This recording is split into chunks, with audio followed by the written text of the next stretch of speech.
Chapter 51. Notice I have observed that at this point the story is really gone off topic. I will continue to post the story till it is completed, but it is just reminder. Elmenhilde Karnstein. Because of their upcoming meeting with the vampires, Naruto was given a crash course about them in more detail than before. He already knew that Gasper was a half-vampire, otherwise known as a Dhampir. It was just that he didn't actually care what Gasper was and so had never bothered looking into his race any deeper. Now he was beginning to regret that. On top of his schoolwork, his work as a high-class devil, and his duties as a boyfriend with several girlfriends, Naruto now was being given lessons from Rias and Revel about vampires. Rias had the greatest knowledge of vampires because of Gasper. She had studied vampires religiously in order to be a good master for Gasper, and while Revel did not have her first-hand experience, she was knowledgeable about all kinds of other matters, including vampires, since sometimes a half-vampire turned up in raiding games. Revel also had an objectivity that Rias lacked. After having the knowledge of vampires thoroughly pounded into his head, the day the Gremory peerage would meet with the vampires was upon them. Or rather, the night. The meeting place was the Occult Research Club room, and it was not just Rias peerage who was attending. Aside from them, there was also Sona and Tsubaki, Azazel as a representative of the fallen angels, Metatron, and a beautiful woman from the heaven side. She didn't look much older than 20. She had blonde hair, blue eyes, and a soft smile. A gentle aura seemed to emanate from her, which complemented the nun's habit she wore. Naruto knew who this sister was thanks to Rias, but even if he didn't, seeing the look on Irina's and Zenovia's face would have been enough to tell him. "Good evening, everyone." The young woman in the nun's habit stepped forward, clasped her hands, and bowed. "I don't believe I have properly introduced myself yet. My name is Griselda Quadra. I am supervising the staff members from heaven in this region. I only introduced myself to the Securite and Sister Asia before, but I hope I can get along with the rest of you. Very pleased to make your acquaintance." As the woman bowed to everyone present, Naruto leaned over and whispered to Issei, "When did you meet her?" "It was after Zenovia returned with us from Kyoto," Issei whispered back. She was scolding Zenovia for what happened. "I just happened to run into her when I was with Asia at the time." "Sister Griselda is very nice," Asia added. While Asia vouched for Griselda, Zenovia shuddered repeatedly and her face had gone pale. She looked like she was trying to hide behind Issei. "Griselda is actually my boss," Irina added. She gave Naruto an apologetic look. "I would have introduced you too much earlier than now, but there was never a good time. You're always so busy these days." "That is true," Naruto said with a grimace. "It almost makes me wonder if I should have declined the offer to become a high-class devil." Even though they were speaking softly, Griselda still seemed to hear them, or maybe she had already been paying attention to them from the start. Naruto felt her eyes on him barely a second after her introduction ended. He met her gaze with an inquisitive and open smile, which seemed to stun the woman at first, but then her own smile widened. "And so you are Naruto Uzumaki," she said. "You don't know how long I've wanted to meet you, especially since you came back from Kyoto. You know Irina won't stop talking about you." "Really?" Naruto perked up, glancing at Irina, who suddenly went beet red and began twiddling her fingers as she looked away. It looked like steam might start rising from her head at any moment. If this weren't an important meeting, he might have pulled her onto his lap. "That's not something you should say in front of others," Irina mumbled. "I told you that in confidence." "It's fine." Griselda still wore that smile, but it seemed a tad teasing to him. "That man is your boyfriend, isn't he? I'm sure he already knows how head over heels you are for him." While Irina squawked with embarrassment, Griselda smiled at him. "Please take care of Irina. Treat her well." "You don't have to worry about that." Naruto thumped his chest. "As long as this heart's still beating, I will always protect Irina." While his words caused no end of shame for Irina, Griselda merely laughed. "Is that so? It seems I can rest assured, knowing my subordinate is in good hands." With that small interlude out of the way, the meeting renewed. Azazel and Griselda exchanged handshakes and pleasantries. Neither side contained any hostility. While Naruto had not been in this world for long, he knew that not long ago, these two had technically been enemies. "It's a pleasure to finally meet Gabriel's queen," Azazel said. "You're pretty famous. I hear you've been ranked among the top 5 most powerful female exorcists in the entire world." Griselda wore a humble smile as she stepped back after the handshake. "Thank you for your kind words. It is quite the honor to have the former governor of the fallen angels know of me." Naruto learned from Issei, as the conversation between the bigwigs was going on, that Griselda hailed from Zenovia's home country. Since Gabriel governed the card suit of hearts, Griselda was known by many as the Queen of Hearts. The title seemed to suit her. According to Issei, she rarely ever showed up in Japan because she was constantly traveling between heaven and the Vatican. As Naruto learned more, he noticed how increasingly nervous Zenovia seemed to become. He wanted to let Issei know that his girlfriend didn't look well. However, Issei was already letting the woman squeeze his hand. And what a squeeze it was. The poor hand looked like it was being slowly crushed underneath a boulder. It was a miracle Issei wasn't squealing like a pig being slaughtered. Naruto could actually hear the ominous cracking sound of bones breaking. Maybe it was just his imagination. Still, that looked like it hurt. The conversation eventually came to an end, and Griselda finally seemed to notice Zenovia doing her best to hide behind Issei. Of course, Naruto was sure she had noticed this entire time and neglected to say anything thanks to the meeting being so important, but now that all pleasantries were out of the way, she was free to address this issue. "It seems you really are ignoring me. Do you really despise me that much, Zenovia?" asked Griselda, taking the blue-haired beauty's face into her hands. It seemed like a very intimate gesture. Naruto was sure Yuri fans would have gone crazy, but he could see the fear in Zenovia's eyes. "And no, of course not, it's just what? No sorry for not answering your calls." Naruto didn't know what was going on since he only met with Zenovia when training with Irina, but it sounded to him like this woman had called her and she'd ignored it. He glanced back at the woman. Griselda's pretty face was still smiling, but, maybe it was just him, but her expression seemed a bit ominous right now. After receiving the apology, Griselda let go of Zenovia's face and stepped back. "HMPH. I suppose that is fine for now. However, since I gave you my number, I expect you to at least give me a call. Is that understood? You should at least be able to have dinner with me every so often, right?" "Oh, of course. I will definitely do that." Zenovia nodded along with woman's words. The way those two acted made them seem like a pair of sisters. Zenovia would be the troublesome younger sister who forced her older sister to constantly look out for her. From what Naruto had seen thus far, Zenovia could be rather haughty at times, but now she was acting like a meek little girl. The introduction soon ended, and all that was left for them to do was wait. Naruto spent most of his time speaking with Irina and Revel. Rias was calmly sitting with her hands in her lap, eyes closed. Akeno was next to her. The two looked perfectly composed. On the other hand, Issei was forced to deal with Rainier complaining about how she didn't have a place next to him. Both sides were already occupied by Issei and Zenovia. Meanwhile, Kiba was standing in the background like the ever-cool knight he was. Out of all the people present, the one who seemed the most nervous was Gasper. As the night wore on, the atmosphere became abnormally cold. This coldness seeped into their bones and seemed to be coming from outside. Revel gripped Naruto's hand, and Lefei, standing behind them, came closer. Rias stood up and looked in the direction of the entrance, her face composed as always. She glanced at Kiba, who bowed and left the room to receive their guests. "It looks like our guests have arrived. Vampires always emit a cold presence wherever they go," Rias explained. As Rias spoke, Naruto recalled what he'd been taught about vampires. They were creatures who could not enter a building that they had not been invited into, didn't appear in mirrors, and didn't have shadows. They couldn't cross running water, hated garlic, were weak against symbols of the church, and couldn't heal from injuries unless they slept in a coffin. He wondered if that was all true. It sounded weird if you asked him, not that anyone would ask him. In either event, he was really curious to meet these vampires. Since it was time for the meeting, Naruto and the other servants of Rias stood up and lined up behind her to welcome their guests. Revel and Lefei, as a member of Naruto's peerage and his contracted mage respectively, stood beside him. Irina went over to Griselda, though she glanced at Naruto every so often. Meanwhile, Shinra stood behind Sona. Out of concern, Naruto glanced at their resident vampire. Gasper did not look like he was doing well.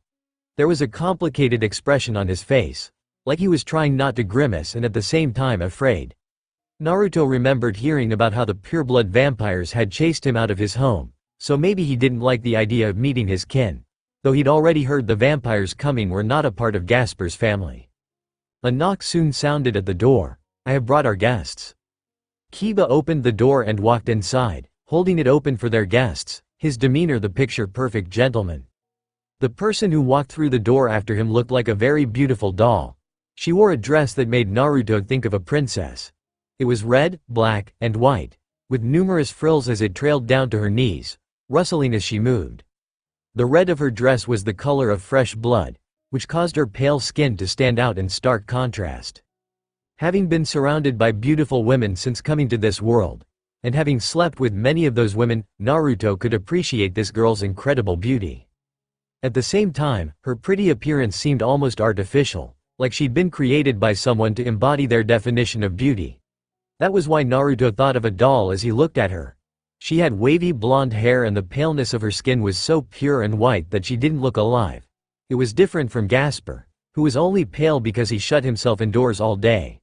Her eyes were an even darker shade of red than Gasper's as well. Now curious to see whether it was true what everyone said about vampires, Naruto looked down at her feet. "No shadow," he muttered. "Whoa, so it was true, crazy." Behind the girl was a man and a woman, both wearing suits. Naruto guessed they were her escorts or bodyguards. They were both as pale as the girl, though they lacked her refined beauty. A cold and sharp presence like a drawn sword was coming from them both. One thing Naruto noticed that startled him was that he couldn't sense anything from them when he used his senjutsu ability to sense life. It was like they were blank spots in his presence.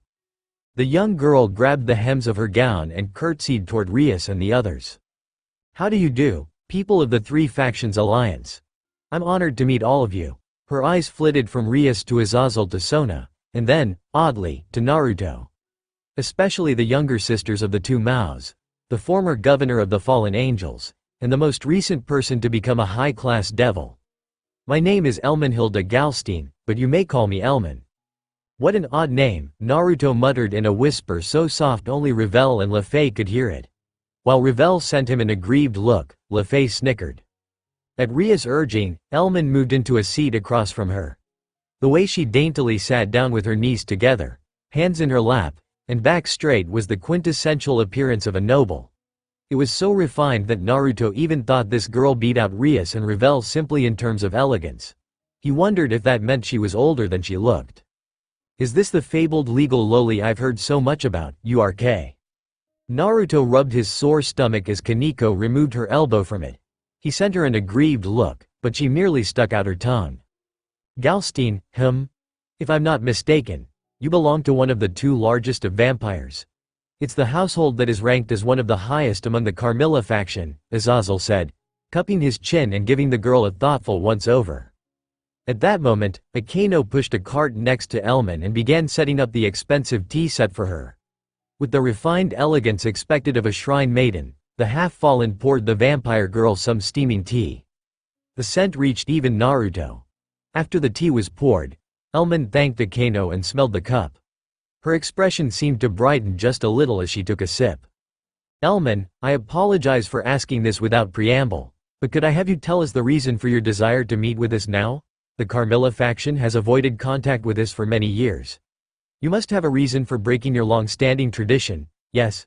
asked Rias, getting right to the point. Naruto was a little shocked that Rias wasn't playing the niceties game. Wasn't that how nobles did things, or was he being influenced by too much anime? "Do not feel the need to apologize. It is your right to know what we want." Elmen closed her eyes, then opened them after coming to a decision. "I, of course, have no plans to beat around the bush either. The reason I am here is because I would like to borrow Gasper Vladi." Everyone's eyes widened when they heard these words. Not even Rias or Azazel seemed to expect this. Rias was staring at the young girl, blinking several times with a blank look on her face like she wasn't sure she had heard right. Gasper was trembling, a shudder that went from his toes all the way to his head. Naruto wondered what they wanted this boy for. Could it be due to his unique abilities? A straightforward answer to a straightforward question. "I'm glad you aren't planning to beat around the bush." Azazel wore the same smirk as always. "However, I would like it if you could explain why you need him in more detail. Has something happened that requires his presence?" "Of course. The reason we're here is because something has happened in our world that caused our sense of values to crumble. Elman paused to give Azazel a long look. You may already know about this. I'm sure the information has leaked by now, but a Dhampir appeared in the Tepes faction that possesses a Longinus. Naruto had already heard about this, so he was not surprised. At the same time, he couldn't help but imagine this situation was going to become more complicated than it appeared on the surface. After all, Rizavum had some relation to the vampires. Azazel narrowed his eyes. So which Longinus is the Tepes faction in possession of? Maybe it was because they were speaking of the Longinus, the strongest sacred gears in the entire world. But everyone in the meeting room had grown tense. Ravel was clutching his hand, and even Kaneko had grabbed his other hand. Lefay was grabbing the back of his shirt. Irina's knuckles had turned white as she clasped her hands harder than she probably intended. There wasn't a single person in this room who did not seem at least somewhat nervous. I'm sure you already have a guess, Elman said with a sigh. Most of the 13 Longinus have already been accounted for. When Azazel said nothing, she smiled. The Longinus that appeared within the Tepes faction is the Sephiroth's Grail. Azazel narrowed his eyes. I can't believe it. Out of all the sacred gears to appear among the vampires, it was the Holy Grail. The one used in the Last Supper, the one which received the blood of Jesus Christ. There are many legends surrounding the Holy Grail. The Longinus known as Sephiroth's Grail is no mere holy artifact, however. It is a masterpiece that can turn the very principles of life on its head.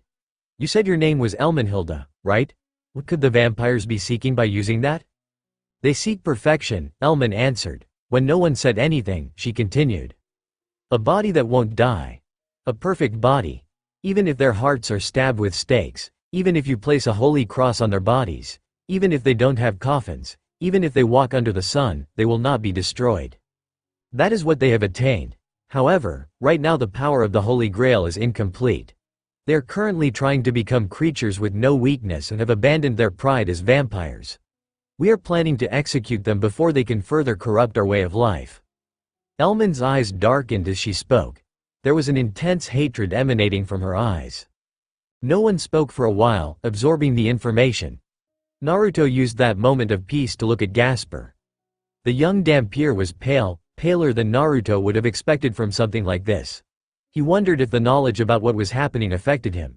Maybe he didn't dislike vampires as much as Naruto assumed. So the Carmilla's side doesn't approve of how the Tepes faction has rejected the vampires' way of life and the assaults they initiated. Well, I suppose that is natural. Anyone would become upset if they were suddenly attacked, Azazel said. Elman nodded once. Yes, you are exactly correct. In either event, our aim is. She looked at Gasper, her blood-red eyes meeting his lighter shade of red, to stop the Tepes faction from further destroying everything we know by borrowing Gasper Vladdy's power. Naruto leaned over to whisper to Kaneko. Which power is she talking about? Hell if I know. Kaneko shrugged. You were not there when it happened since you were in the Phoenix territory. Kiba whispered to him. But Gasper awakened his power when the evil dragons and the Chaos Brigade attacked the underworld. Gasper can now use the powers of darkness to engulf an entire city and devour everything inside of it.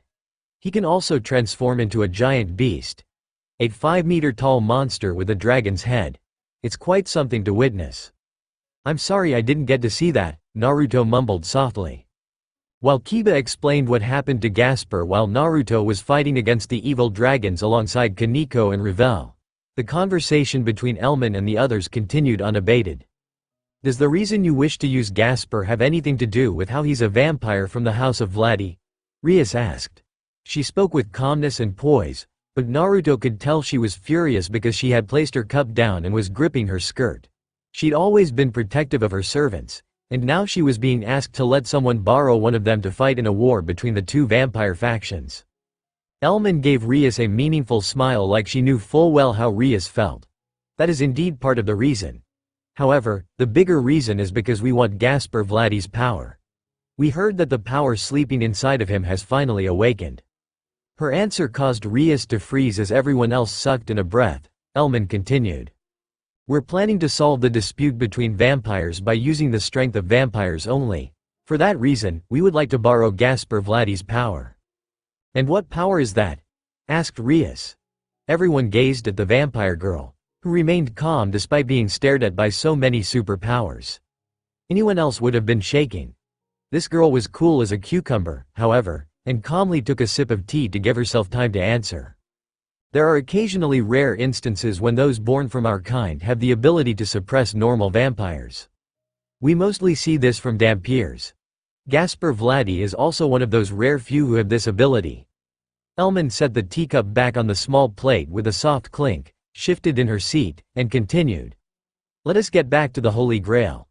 The one who possesses it is exactly what we despise, a Dampier. Her name is Valerie Tepes, and she is currently the supposed leader of the Tepes faction. That can't be, Gasper suddenly cried out, startling everyone. You're lying. Valerie wasn't born with a sacred gear like me. Gasper had been trembling in fear up to this point, but upon hearing about the name, Valerie Tepes, he began arguing vehemently with Elman.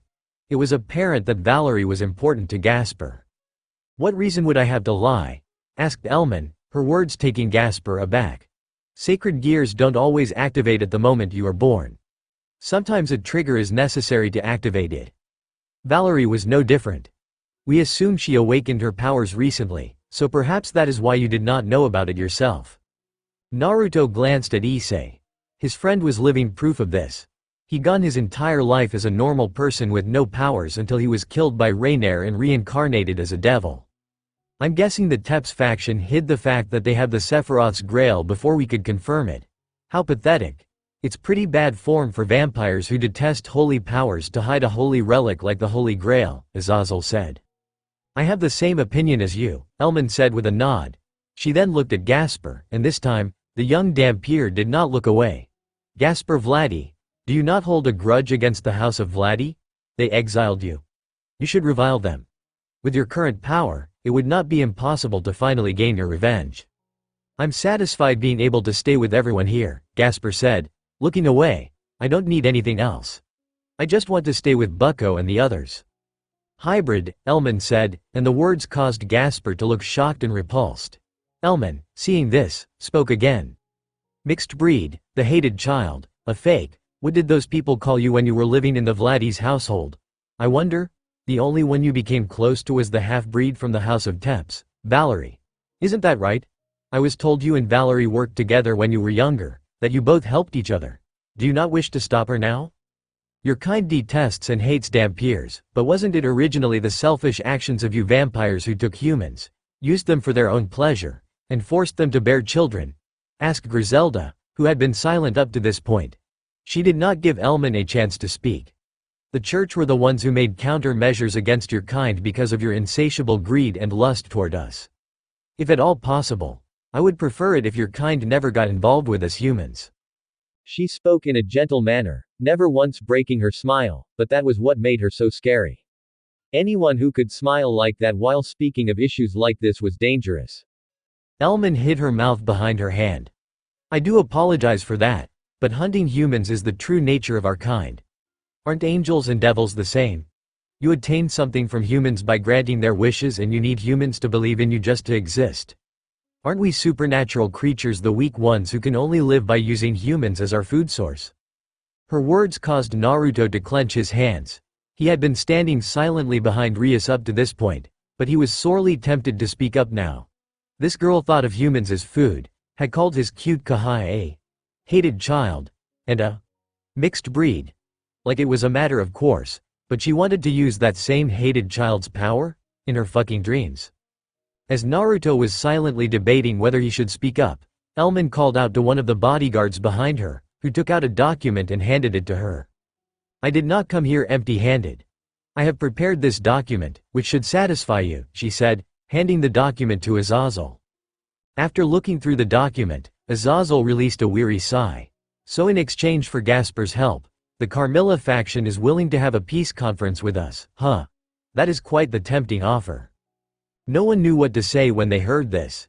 Even Rias seemed shocked that Elman had such a trump card ready. A peace conference. Up to this point, the vampires had avoided allying themselves with the three factions alliance despite numerous attempts made by their side to bring them into the fold. And now they were saying they'd be willing to sue for peace if Rias led Gasper to them. It was a hard proposal to refuse. Rias, with her obligations as the little sister of Circex, could hardly say no out of hand. So this meeting today was for diplomatic reasons? Would I be correct in assuming you were dispatched as an envoy? Asked Metatron. Elman smiled at the Archangel's question. That is correct. Our queen is distraught over the war we have been having with the fallen angels, the church, and heaven. It's been going on for too long, and she says that she wishes to broker a truce between us. When Elman said this, Azazel cracked his knuckles as veins protruded from his forehead. You seem to have gotten the steps wrong, Missy. When negotiating, the treaty for peace comes first and the issues regarding the Longinus should come after. It sounds to me like you won't agree to peace unless we help you. That is what we call extortion. You are only doing this because you know we cannot disagree out of hand, Griselda added, seemingly calm even though her eyes were now narrowed. The Three Factions Alliance has been suing for peace with each faction without discrimination. Our reputation among the other factions will plummet if we don't agree to your proposal. Ria's body was shaking by this point, and some of her demonic power leaked out, but Sona placed a hand over the redheads to calm her down. Elman smiled at everyone's reaction as if she was truly happy. That is not true at all. We merely wish to resolve this crisis before suing for peace. We can't negotiate peace if all the vampires are not on board with the idea. If you lend us Gasper Vladi, we will be able to defeat the Teps faction, which will leave us free to sue the peace you so crave. Is that not a good deal? Just by lending us one person, you will gain the alliance you covet so much. While it did indeed sound like a good deal when looked at it from that perspective, Naruto had a lot of issues with this girl and her attitude. He was finally unable to keep quiet.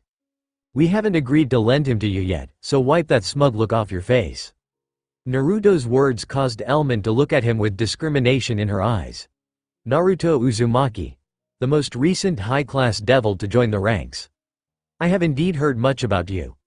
You have accomplished a lot in the short time you became a devil, and you've even become the fiancé to Rias Gremory and Revel Phoenix. But just who do you think you are?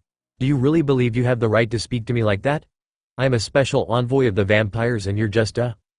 Shut the fuck up. Naruto cut the girl off with a harsh rebuke. Wah! Elman's face couldn't go red because she was a vampire, but the rage in her expression was clear. You cannot speak to me like that, you. I said shut the fuck up, Naruto snapped. Who the hell do you think you are? You might be an envoy of the vampires, but you are still a guest in Rias Gremory's territory. You do not have the right to demand she hand over one of her servants. Trying to force her to go along with your whims because you think you hold the upper hand is an act of stupidity on your part. Are you a fucking idiot? While he was speaking, everyone on his side remained silent, too shocked by his sudden outburst to even say a thing. Even Rias looked stupefied by his words. But Naruto didn't think what he was saying was so shocking. Surely they knew his personality by now.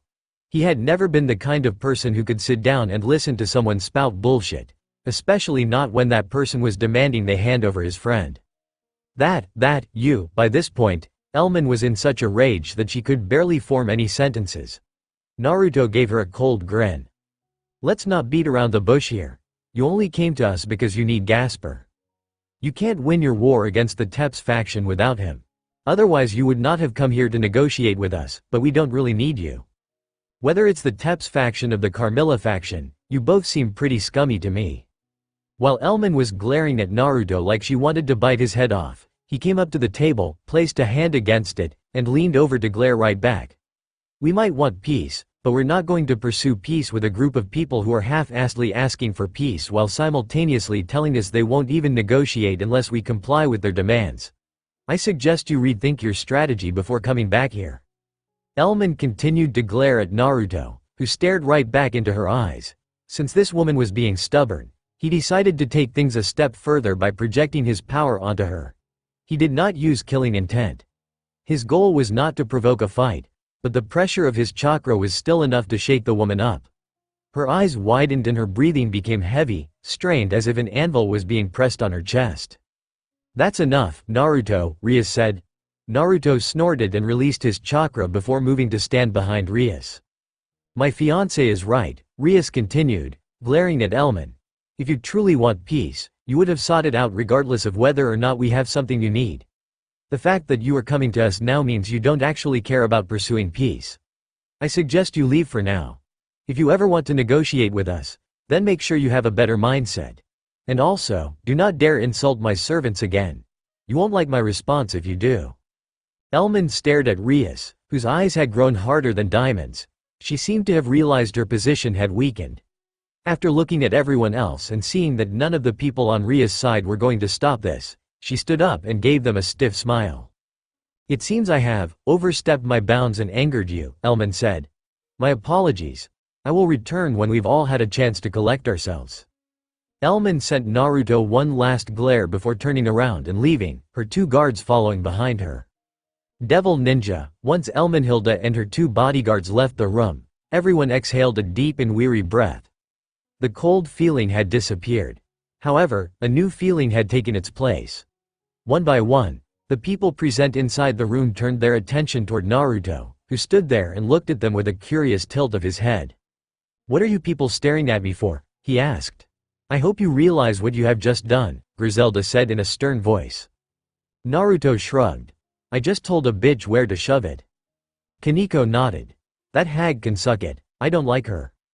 "You too," Revel groaned as Naruto and Kaneko shared a high five. "I do not like that woman any more than either of you, but you don't seem to understand the ramifications of your actions. What you have just done was create a potentially irreparable rift between our faction and the vampires. It could cause hostilities between us to reinitiate. What's more, if they decide to spread the word that we denied them the chance for peace, other races might come to see us in a poor light. That would make all the hard work everyone has put in for nothing." Everyone aside from Naruto and Kaneko nodded. The little Nekusho did not appear the least bit bothered by Naruto's attitude, but the others took issue with what he'd done. Despite this, Naruto stared evenly at the others, his eyes not betraying a hint of remorse. "I feel like I should have expected this from you," Azazel muttered. "You never were the kind of person to put up with crap like that, but I do wish you had thought about your actions a little more." "What makes you think I didn't think about my actions?" asked Naruto. Rias frowned. "What do you mean? Think about it, Rias." Naruto moved over to the now empty couch and sat down. Kaneko followed and sat on his lap. Unbothered by her cute little butt wiggling against him, Naruto wrapped his arms around her waist continued. "The Carmilla faction came all this way after rejecting our peace offering several times, all for the sake of Gasper. This sort of action shows how desperate they're to have Gasper's power on their side. Do you really think people who are so desperate will smear our name in the mud out of a sense of revenge? If they did, they have to know that we would never agree to lend them Gasper." Naruto's words had a shocking effect as everyone realized he was right. Elmenhilda and her Carmilla faction wanted Gasper, and they wanted his power bad enough that they decided to finally accept a truce with the 3 factions alliance to get it. This was, of course, in spite of having rejected Sirzex and the others several times. Why would they do that if not complete desperation? "You do bring up a good point," Azazel said, running a hand through his hair. "If they really want Gasper's power and they're desperate enough to seek peace with a faction they've been ignoring up until now, they're not going to do anything that could drive us into a corner. An animal is most dangerous when it's cornered. At the same time, however, we cannot afford to corner them," Rias said. "We'll have to think carefully about how we should handle the vampires from now on." Now that the vampires were gone, the situation had relaxed a little, but it was still tense. The group gathered around the tables. Revel walked up to Naruto and Kaneko, her expression pouting and her cheeks red. Kaneko saw this, sighed, and shifted until Naruto's left thigh became available. Revel's expression brightened as she pounced, taking that place for herself. Now with 2 beautiful girls sitting on his lap, Naruto found himself having to place a hand on each of them to keep them from squirming too much. "Hey, is my lap really that comfortable?" he asked. Kaneko nodded once. "Your lap is the most comfortable." "Huh, I enjoy sitting on your lap too," Revel admitted with bright red cheeks. While Naruto was wondering whether his lap truly was the paradise these girls made it out to be, Sona turned to Rias. Her expression was cold as always. However, there was a hint of concern in her gaze as she addressed Naruto's bride-to-be. "What are you planning to do now? We might have managed to drive them off, but they will return. I also don't think it's wise to ignore cooperating with them. Once they come back, you may be forced to send Gasper off. Worst case scenario, you lose him for good." Gasper's expression as Sona spoke was a mixture of grimace and conflict. He had to know Rias was not going to use him or let anyone else use him, but it was true that they wouldn't be able to put off the vampires forever. What Elmenhilda had said was true. They were trying to promote peace. How could they decline the vampires' offer now that they were finally willing to take part in it? Gasper, Naruto suddenly called out. Why yes? Asked Gasper.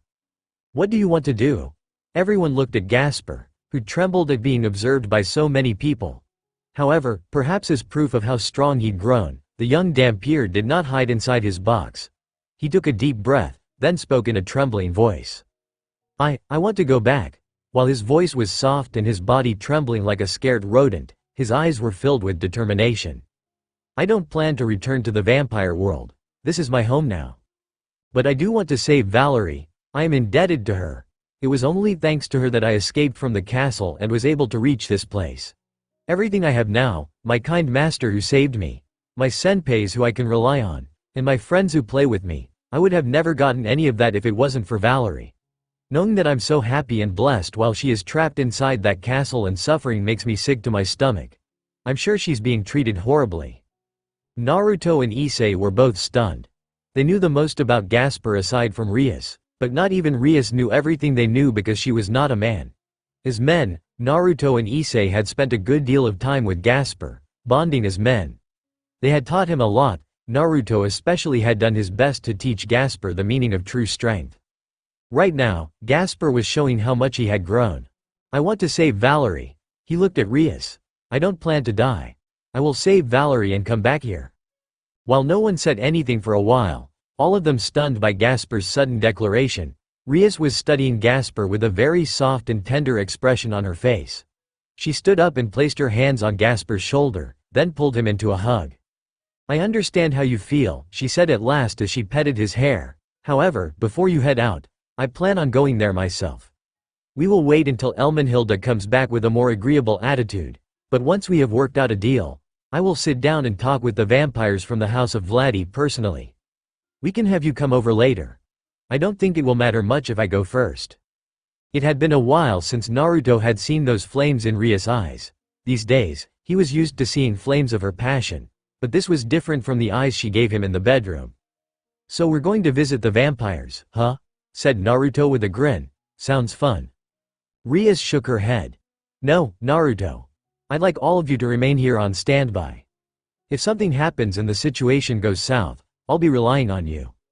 Those words caused Naruto to frown at her, but he didn't dispute her decision right away. She was his master. However, she was also his fiancée. His desire to protect her conflicted with his desire to follow her instructions. Can you explain why? He asked at last. Rias raised her hand and extended 2 fingers. As Gasper's master, it is more appropriate for me to visit them personally. If someone else went, it could be taken as a declaration of hostilities, but I can merely visit out of concern for my servant and no one would be the wiser. Of course, there are 2 main reasons I'm having all of you stay on standby. The first is that by leaving you all here, you can take action without me if something does happen. There's a chance someone might attack our home while I am gone. The second reason, Rias glanced at all of her servants. If something were to happen to me, I'll be counting on you to be my reinforcements. Are you expecting something to happen? Asked Kiba.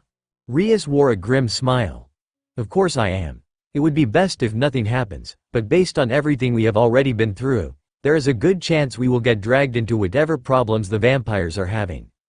There are too many precedents of this happening already, like your trip to Kyoto. We also cannot forget that Rizavam Lucifer has some kind of deal with the vampires. That is, I'm hoping for the best, but I am going to expect the worst. It looked like Rias had grown a lot too. She made this decision swiftly, without even a hint of hesitation. It made Naruto pretty proud, however. I think you should at least take someone, Naruto said. In the event that something does happen to you, we won't be there right away, so you'd have to rely on yourself for protection. Rias looked like she was about to say something, but Azazel chose this moment to interrupt them. I agree with Naruto on this matter. It seems to be that both the Teps and Carmilla factions have deep secrets they wish to hide. When Elmenhilda was talking to us just now, I could tell she left out a lot of information. Not taking your entire peerage is a good idea, but going by yourself is not. There was no way Rias could dispute this man's words. They made too much sense. With a slight frown, Rias nodded once. I understand. I still wish to keep my forces to a minimum so as not to arouse suspicion. I plan to take only Yuto as my knight.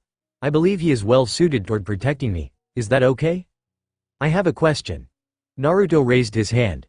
Why is Yuto going and not me? Don't you think it would be more appropriate for your future husband to be your guard? Are you jealous? Asked Rias. Should I be? Of course not. You know there's no one else for me besides you? Then I'm not. Naruto shrugged. However, I would still like to be the one protecting you. Not this time. Rias smiled at Naruto. While Akano is my queen, you are my husband. If something happens while I am away, I will be expecting you to handle the situation. Also, if I visited the vampires with you at my side, it would make them more wary. After all, your reputation precedes you. Naruto's hands on Kaniko's and Revel's thighs twitched, which both girls noticed. They placed their hands over his as if to help him remain calm. He took several deep breaths. The scent of their shampoo actually did serve to keep his mind serene. Rias was correct. He did have a reputation now. Even Naruto could not deny that he'd accomplished a lot of noteworthy feats ever since defeating Riser Phoenix. He'd fought against gods, rescued the leaders of the three factions alliance, helped broker peace with several factions, saved the leader of Kyoto, and became the Chaos Brigade's most hated enemy. If he went with Rias to the vampires, they would be wary. As Naruto was trying to think of what he should say, Azazel cracked his neck and stepped forward. I also plan on traveling to the vampires' territory. I plan to meet the Carmilla faction first. I will at the very least make it so we can dispatch members of Rias' peerage to help settle the dispute between the two factions. I'll also bring them some gifts. That should at least take the edge off them. Naruto had learned the importance of gift-giving from Rias' mother during his training as a high-class devil. Gifts were not only a great way to show your wealth but also your sincerity. The better and more expensive the gift you brought, the more sincere you were, or something like that. It was still a little baffling to Naruto. He was used to showing sincerity through his actions, but that didn't fly in noble society. But won't they be even more cautious if you go, sensei? Asked Issei.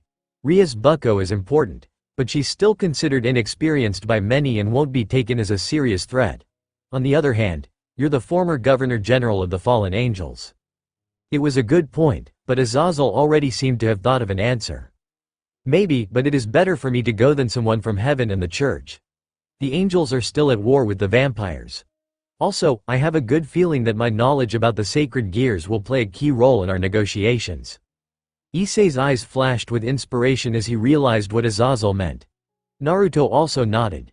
He had realized why Azazel decided to go as well.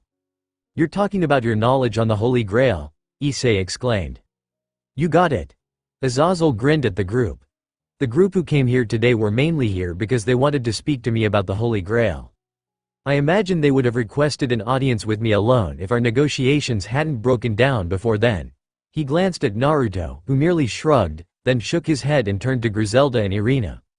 You two should tell Michael about what happened here. There's definitely something fishy going on here.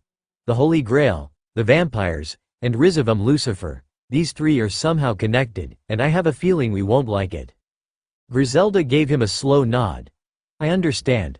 Lord Michael said he plans on sending his Joker if something happens, though I hope we can avoid the worst-case scenario. While Naruto and the others didn't know much about this Joker, Azazel looked like someone had sucker punched him in the face. His eyes widened in shock. Can you really send someone like the Joker so easily? Well, I guess this is a pretty normal reaction after everything that's happened, and I can't deny that having him on our side will increase our chances of survival. Since the Holy Grail is involved, having his help could turn the tides in our favor without suffering severe casualties. That is the reason Lord Michael is thinking of sending him to help. Joker is man of leisure. He's constantly wandering off to sample a variety of delicacies from around the world. There are times when we cannot even get into contact with him, and he causes even more trouble than Xenovia here. But he is still the most powerful force of the church and heaven after the Archangels, Griselda said with a mild voice. Naruto pressed his face against Revel's back and closed his eyes, taking a deep breath as her gentle scent pervaded and calmed him down. He didn't think he'd ever met Michael's Joker before. He wondered what kind of person this man was. Well, that aside, it looked like everything had been decided. Rias and Kiba would travel to the house of Vladdy, Azazel would visit the Carmilla faction, and the rest of them would remain on standby until they were needed. Naruto hoped nothing would happen while they were away. He did not like the idea of Rias going off without him, but he also didn't have any room to argue since he'd done that before as well. He didn't want Rias accusing him of being an overprotective house husband either. However, while Naruto didn't say anything about the plans they had made, a small ball of unease had settled in the pit of his stomach. After everything they had all been through, he knew better than most how easily shit could hit the fan. Devil Ninja, because it was late, everyone decided to go home. Since they all lived in Naruto's former apartment turned mansion, that meant traveling to his residence. It was already nearing 1 in the morning. The sun wasn't going to rise for another few hours. Even if it did, Naruto wasn't sure he would want to get up and remove himself from this comfortable warmth when the time came. Lying in his bed, Naruto luxuriated in the feeling of being surrounded by numerous beautiful women. Rias was on his immediate left. She was hugging his arm tightly. The feeling of his arm being engulfed by her massive breasts was a feeling he would never grow tired of. She was close enough that he could feel her warm breath wash over his shoulder.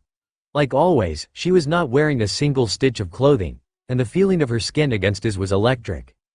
On his right was Revel, the Phoenix clan heiress who had officially become his fiancée during their last trip to the underworld. She wasn't naked like Rias. She looked quite cute dressed in light yellow pajama bottoms and a button-up shirt. Unlike Rias, who was hugging his arm, Revel was snuggled in the crook of his arm, her head resting on his shoulder as she snuggled close. Aside from Revel and Rias, there were the 2 littlest members of his harem. Kaneko and Ophis were sleeping on top of him, as in, they were literally lying on his chest like a pair of cats. Ophis was currently using her childish form. There was only so much Naruto available, so he'd asked her to use this form instead of her adult one because it was just easier for her to sleep like this. Kaneko was wearing something that resembled a shrine maiden's outfit, a slutty shrine maiden. The obi that normally tied such clothing together was missing, so the front was open. He couldn't see her small breasts, but that was only because she was lying on her stomach, and because she was on her stomach, he could feel her nipples poking his bare chest. Ophis, on the other hand, was completely naked. She had decided to follow Rias' example and just not wear clothes to bed. Her smooth skin would have been perfectly visible if not for the blanket covering them. All Naruto could see right now was her long black hair and naked shoulders. "Are you having trouble sleeping?" asked Revel suddenly. Naruto blinked and turned his head to find Revel wide awake and staring at him. Her big blue eyes were enchanting from so close. "Yeah, I guess you could say that. I was thinking about our meeting with the vampires." "You were really heavy-handed during that meeting," Revel muttered. "You think so? Maybe I was. But the way they all but demanded we hand over Gasper if we want to have peace with them really pissed me off." Naruto sighed as he raised his hand and placed it on Revel's hip. Her breathing hitched when he slid his hand beneath her shirt to touch her skin directly, though he didn't move it further. "Gasper isn't just a friend to me. He's also someone I feel like I need to watch after. And I don't like the idea of him being used like this." "I can see why that would bother you," Revel murmured before releasing a very soft moan. Her body stretched out under Naruto's hand. "I do not approve of how they acted either. It was clear from the beginning that they didn't actually care about creating a peaceful relationship with us. Gasper is also my friend, and their uncaring attitude toward him rubbed me the wrong way too. But I think this is how politics with vampires works. Of course, I don't think handing Gasper over to them without considering the consequences is a good idea. But we devils must be able to think logically and put the betterment of our kind above everything else. Especially pureblood devils like myself and Rias Senpai." As a member of the House of Phoenix, Revel was a high-class devil and a pureblood who lived in the upper echelons of devil society. She naturally had to think about the whole picture, unlike Naruto, who only thought about the individual pieces. "But you know, even pureblood devils are able to choose their own friends," Revel continued. "Kaneko, Gasper, and my classmates have all treated me so well. I'm honestly a little sad that I have to hide my identity from them. I wish I could tell them who I really am." Hearing the somewhat distraught tone in Revel's voice caused Naruto to place his hand on her head and pulled her face toward him. Revel didn't resist as he kissed her forehead. Revel was a very innocent girl. She might have some serious tsundere tendencies, but her feelings, at least, were quite pure. It was a bit odd considering how sharp she could be. I feel like that's one of the things I want to change, Naruto admitted. How pureblood devils think? Asked Revel. Naruto shook his head. I don't think it's possible to change how devils think. All I really want is to make it impossible for people to use my friends in political schemes like this one. That is one of the reasons I accepted becoming a high-class devil. What are the other reasons? Obviously, it was so I can marry you, Rias, and the others. Poof, oh. Revel's hair was on fire. It had been a while since he'd seen this happen. Since he and Revel were having sex regularly, it was rare for her to become embarrassed enough to let her emotions go out of control like this. You really are too cute, Naruto said. Don't tease me, Revel mumbled as she buried her face into his neck. Her soft breath washed over him, tickling his skin. Naruto chuckled before settling down. He once more began rubbing her hip, admiring how soft and smooth her skin was. The alluring scent of her body filled his nose and mixed with the scent from the other women in his bed. He really did wish he could stay like this. Say, Naruto-sama? Revel began again. Have you thought about your future servants? I can't say that I have, Naruto admitted. Now that he was a high-class devil, Naruto could have up to 15 servants using the evil pieces he had been given. He currently only had Revel as his servant, which meant he would be able to gain 14 more. I'm pretty sure Kaneko and Roswise will eventually want to join me, Naruto said in a low voice. So that means I already have 2 potential servants, but I don't know who else I would choose. It's something to think about in the future. As if hearing her name called, Kaneko's ears twitched several times. She didn't lift her head, and she didn't wake up, but Naruto hissed when she extended her cute little tongue and began licking him. Her actions caused his already semi-hard dick to swell. Oh, boy. This was not good. His erection was now trapped between her thighs and she was licking him. He could feel his body growing warmer by the second. It seems you're having trouble, Revel said when she noticed what was happening. Her cheeks were stained bright red. Ah, well, yes, I suppose you could say I'm in a tight spot, Naruto said with an embarrassed grin. It wasn't often that Naruto became embarrassed. He'd always been a fairly shameless individual even before Jiraiya sank his pervy claws into Naruto and corrupted him. He wouldn't have been able to come up with his Oiroke no Jutsu if he had any sense of shame. However, being in a situation like this, with his dick trapped between the thighs of a cute girl while he was trying to discuss an important matter with another cute girl did make him feel a little self-conscious. Revel placed her hand on his chest and Naruto felt an odd heat penetrate his body. Odd but comfortable. It didn't cause him to settle down, however. If anything, being touched by such a beautiful girl made him want to push her on the bed and take her right now. Are you doing that on purpose? Asked Naruto. I don't know what you're talking about, Revel said, sounding oddly mischievous. I think you've been hanging around Kaneko too much, Naruto muttered with a sigh. Anyway, back to your servants. Revel switched gears as she rubbed his chest. She really was doing this on purpose, wasn't she? I don't think you need to worry too much about getting servants right now. You've only just started out, and while some people like to plan out what kind of servants they wish to have in advance, you strike me more as the type to feel out your servants. Feel out? Asked Naruto, trying in vain to keep up with what she was saying.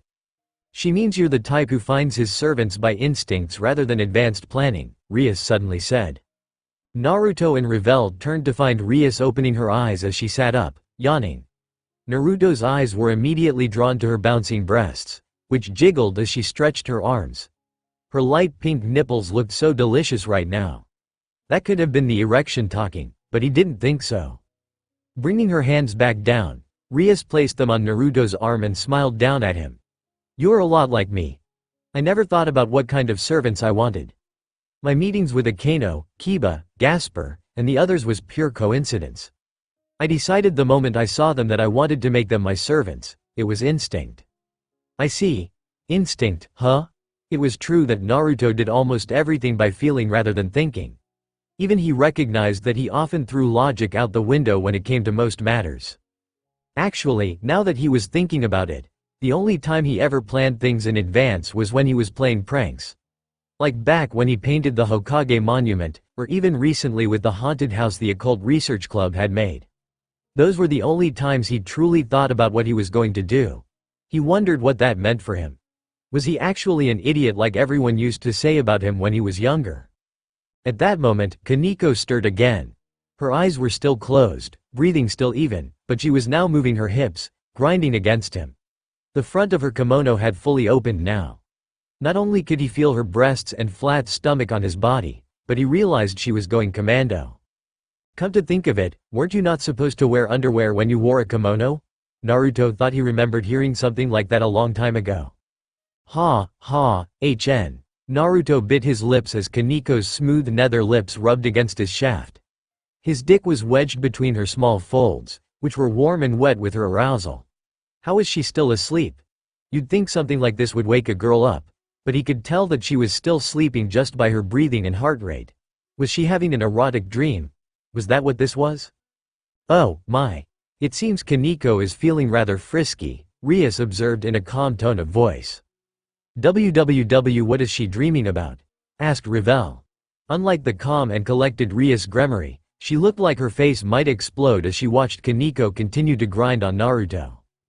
Never mind that, you two, Naruto whispered with a hiss. Hurry up and, hurry up and help me. Rias smiled at him, but it was a smile of amusement. I'm not sure what you want me to do here. How can I help you? Don't tell me you'd like her to stop. HGGGGNNN. Naruto grimaced at Rias' words. He was about to call her out and ask if she was really okay watching him get taken advantage of by a sleeping girl, but then he noticed one of her hands was firmly placed between her thighs. After staring at that hand for several seconds, he looked at her face, then shifted his gaze over to Revel, who had slipped a hand down her pajama pants and was breathing erratically. That was when he realized the truth of his situation. His girlfriends were all perverts. And it was probably his fault. Was this karma for having so much sex with them?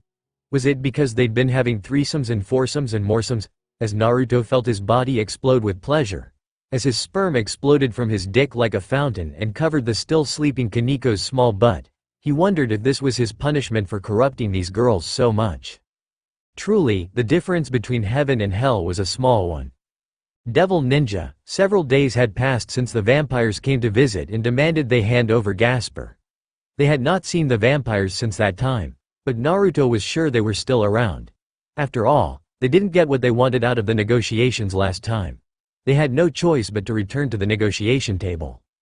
At the moment, however, none of that mattered because Naruto was seeing the result of Kaneko and Gasper's training with Kuroka. Boom! Naruto bent his knees as the earth shook. The training ground they were using was built deep underneath the ground. It didn't look like a normal training ground with sparring mats and training equipment.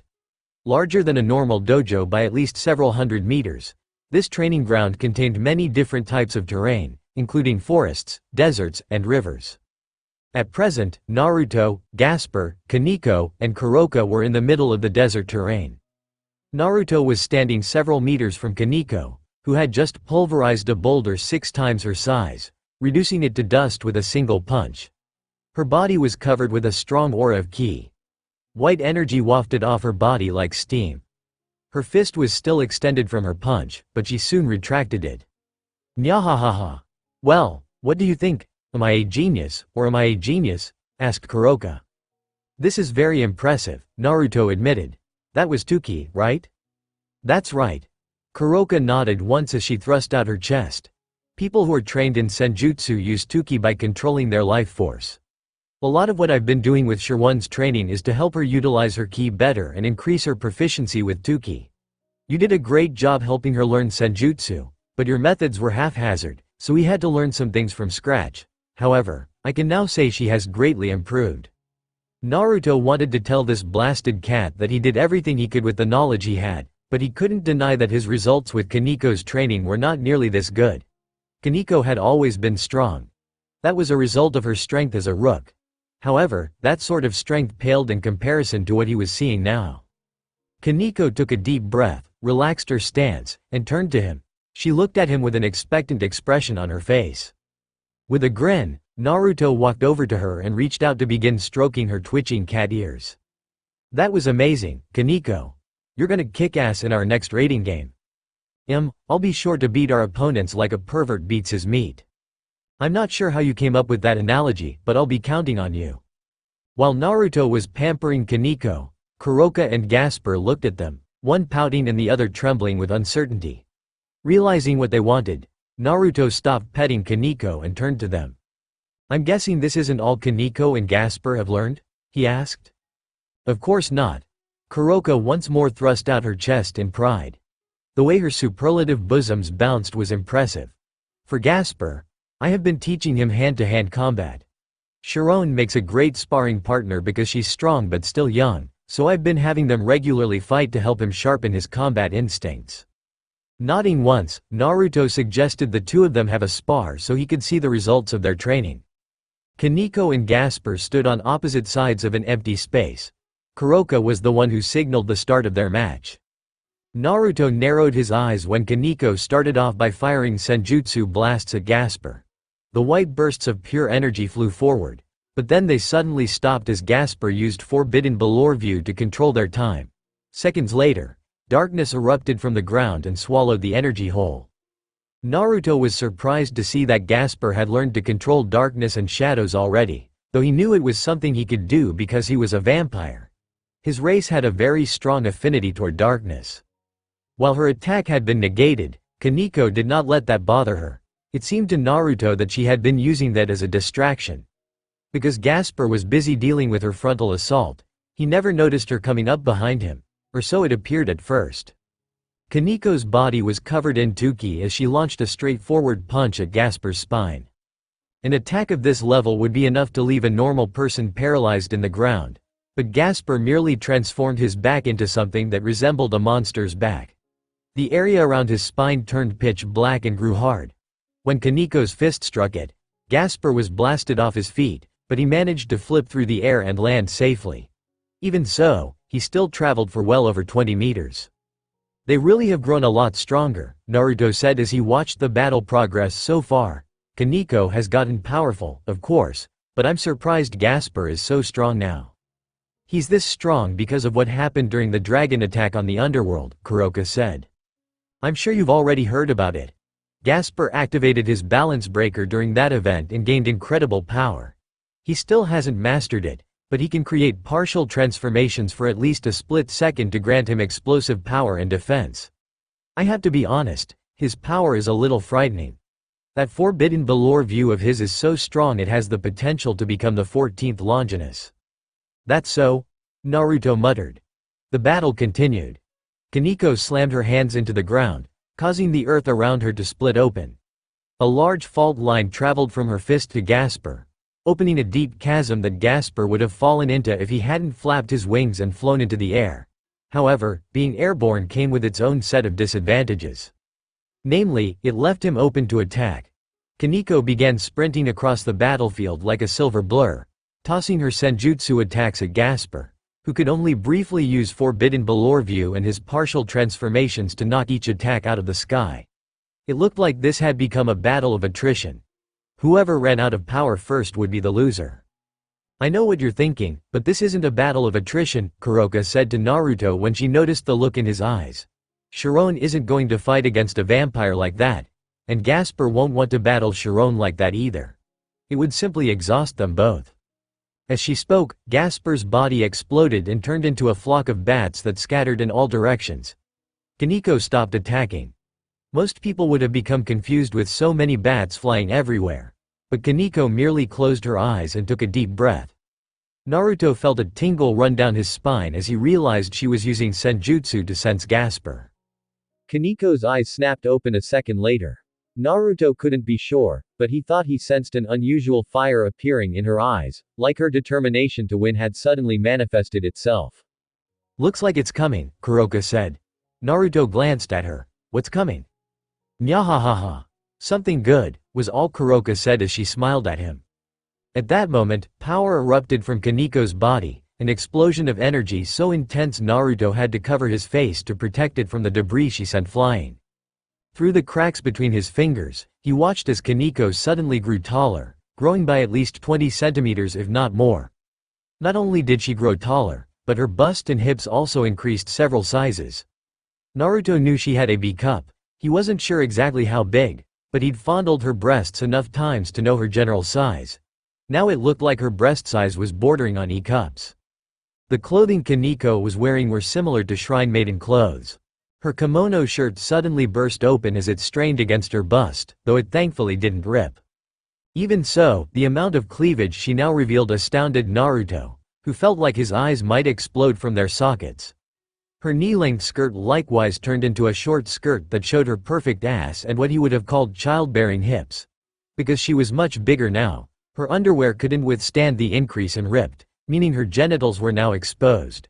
She didn't seem to care as she completed her transformation from a small cutie to a busty beauty. "What is this?" Naruto asked in stunned silence. "This is the result of her training," Kuroka said proudly. "We call it Chiron mode. She makes herself grow older by gathering the nature-based ki from her surroundings and synchronizing it with her Tuki. While she's in this form, Chiron can use her Nekomata powers without restraint." Kuroka looked at her sister with a wide smile. "She still has a long way to go, but if she keeps this up, she'll eventually surpass me." Naruto didn't say anything as several strange-looking wheels appeared around her. Each wheel was huge and covered in spiritual flames. Naruto could sense the incredible purifying abilities of these flames and realized why she had summoned them.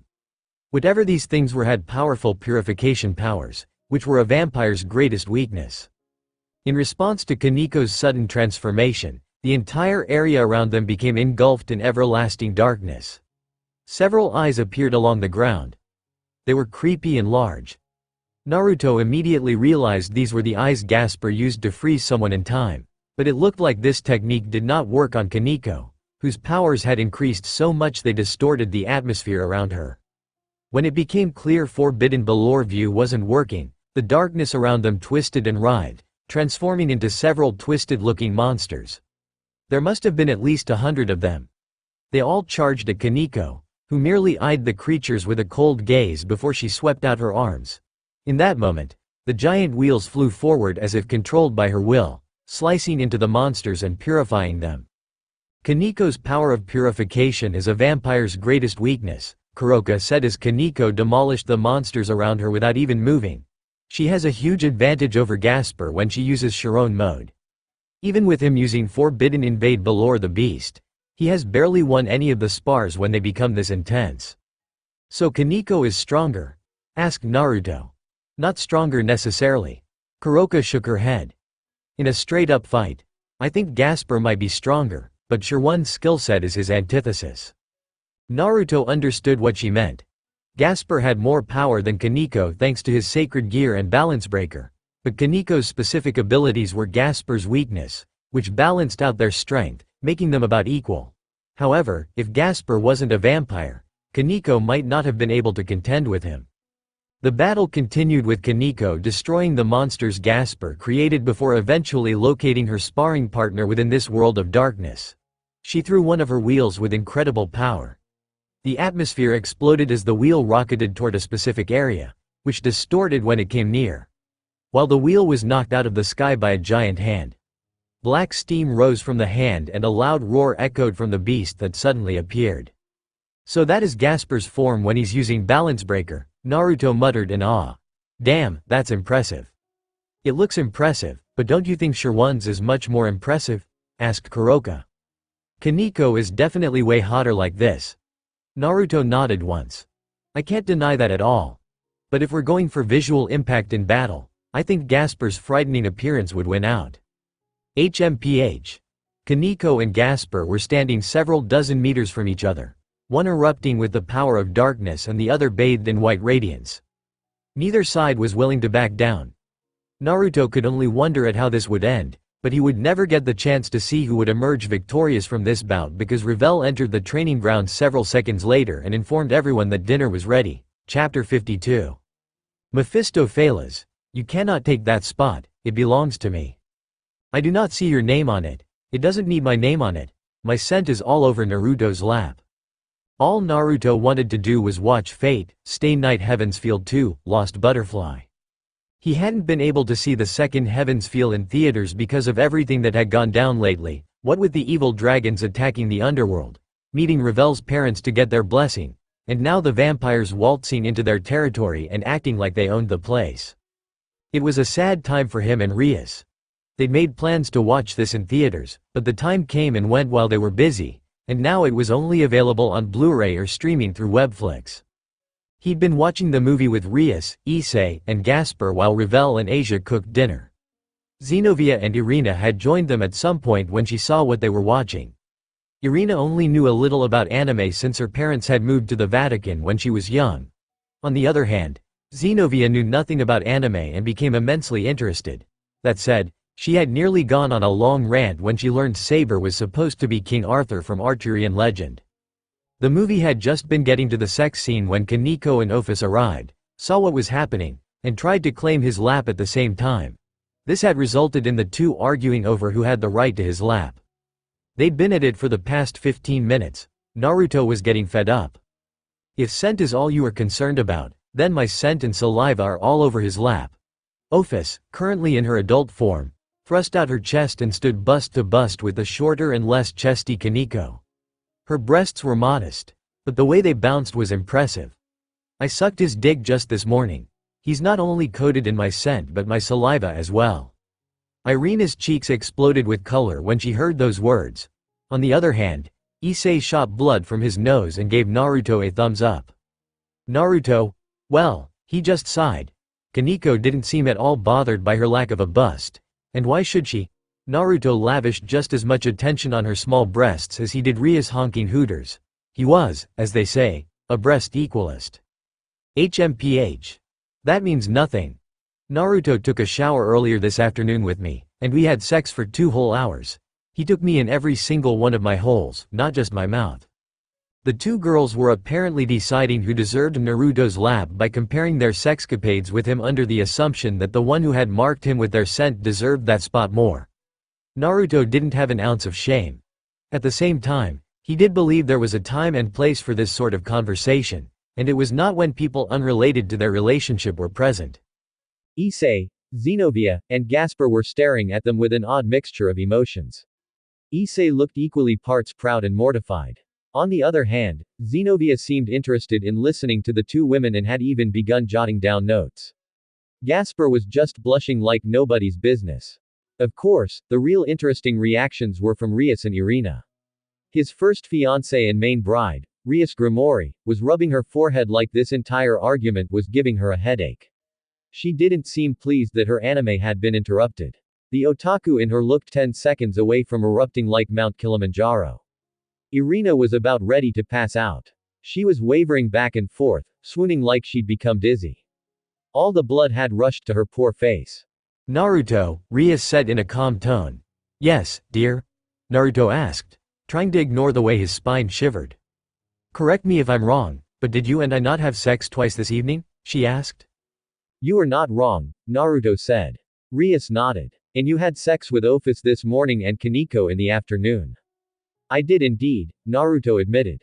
I do not know where you get that kind of stamina. Rias shook her head as though she was astonished that he could have sex so many times in one day, but Naruto had always been a stamina freak. It was his strongest quality outside of his genius prankster mind. In either event, since you had sex with me last, I believe that means the person who deserves to have your lap is actually me, isn't it? You can't do that, bucko, that spot is mine. Kaneko and Ophis heard what Rias said and stopped arguing to turn to her. They both appeared upset by the redhead's words, but Rias was unbothered by their desperate glares. She looked them both in the eyes with a stern frown, arms crossed. You say I cannot sit on Naruto's lap, but do not forget that I am his first wife, which means my place in the hierarchy is above both of yours.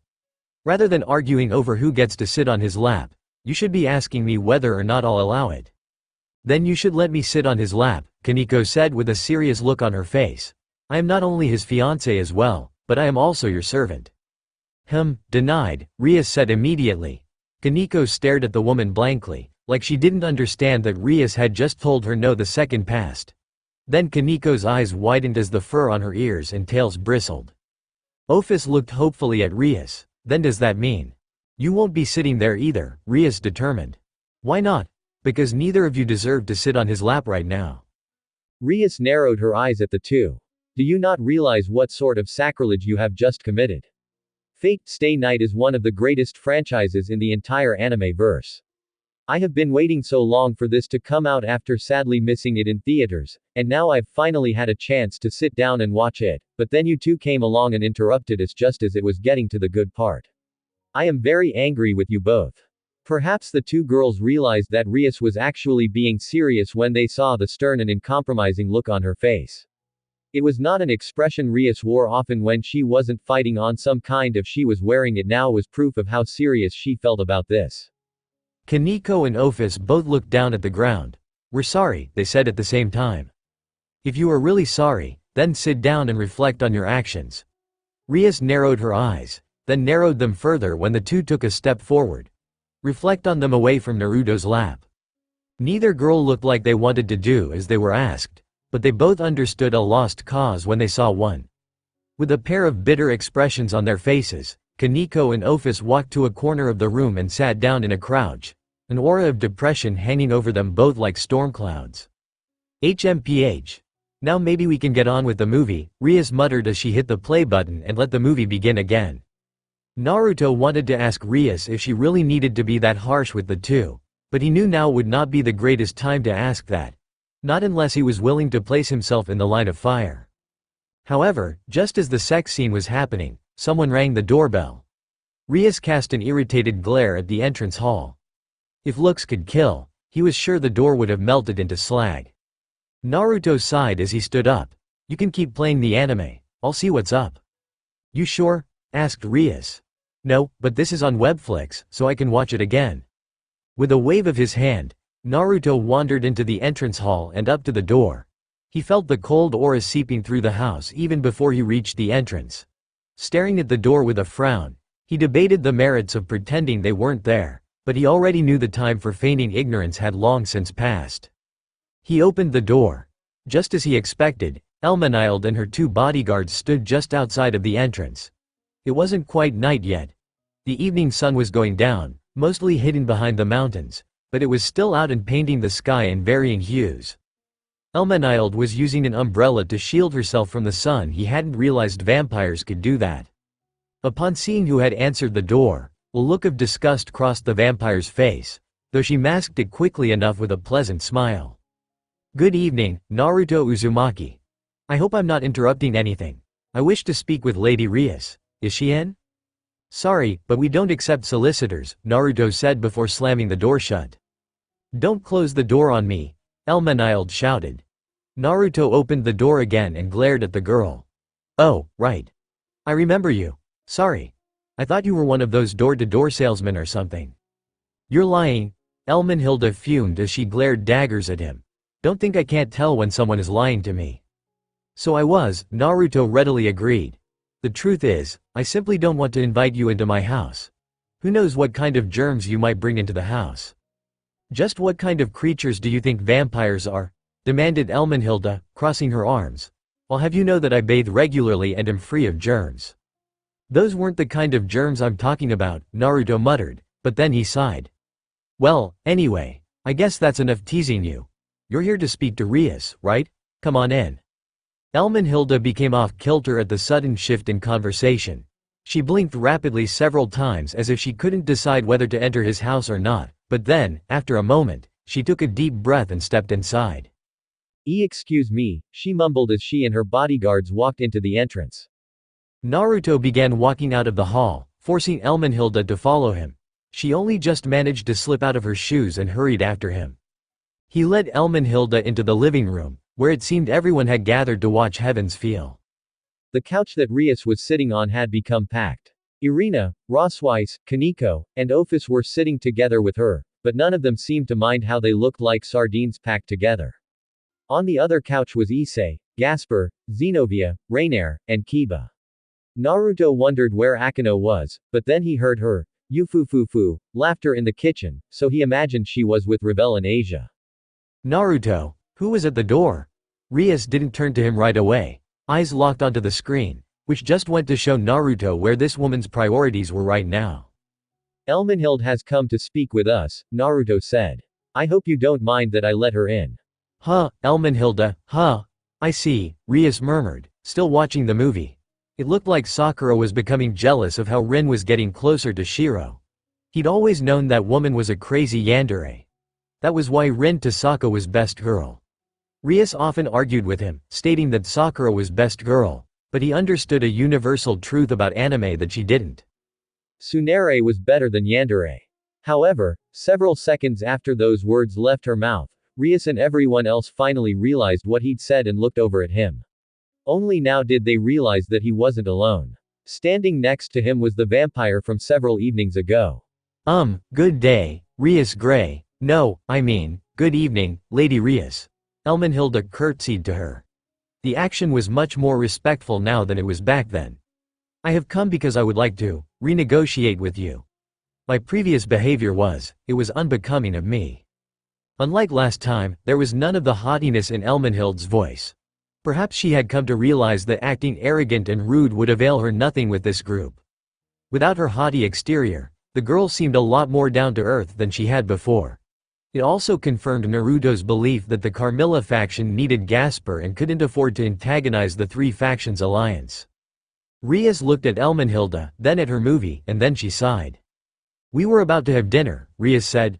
Why don't you join us? We can talk after everyone has eaten. Oh okay, Elmenhilda said with a brief frown. And that was how a vampire joined them for a movie and dinner. Devil Ninja, while dinner wasn't necessarily awkward, it was a lot quieter with Elmenhilda joining them. No one really felt like speaking because they were wary of the vampire and her two bodyguards. The only one who didn't act any differently was Naruto, who made it a point to be as talkative as possible. Fish-ish delicious, he said around a mouthful of pasta. Don't talk with your mouth full, Rias said with a sigh. Revel just giggled. I'm glad you like it. Naruto swallowed the food in his mouth. I love it.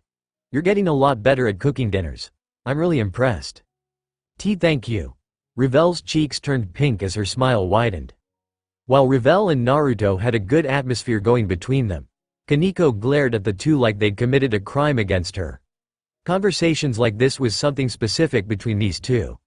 Kaneko, who could not cook to save her life and didn't care enough to learn, would never get to hear Naruto's compliments directed at her. Nya haha, are you jealous, Sharon? I'm not jealous.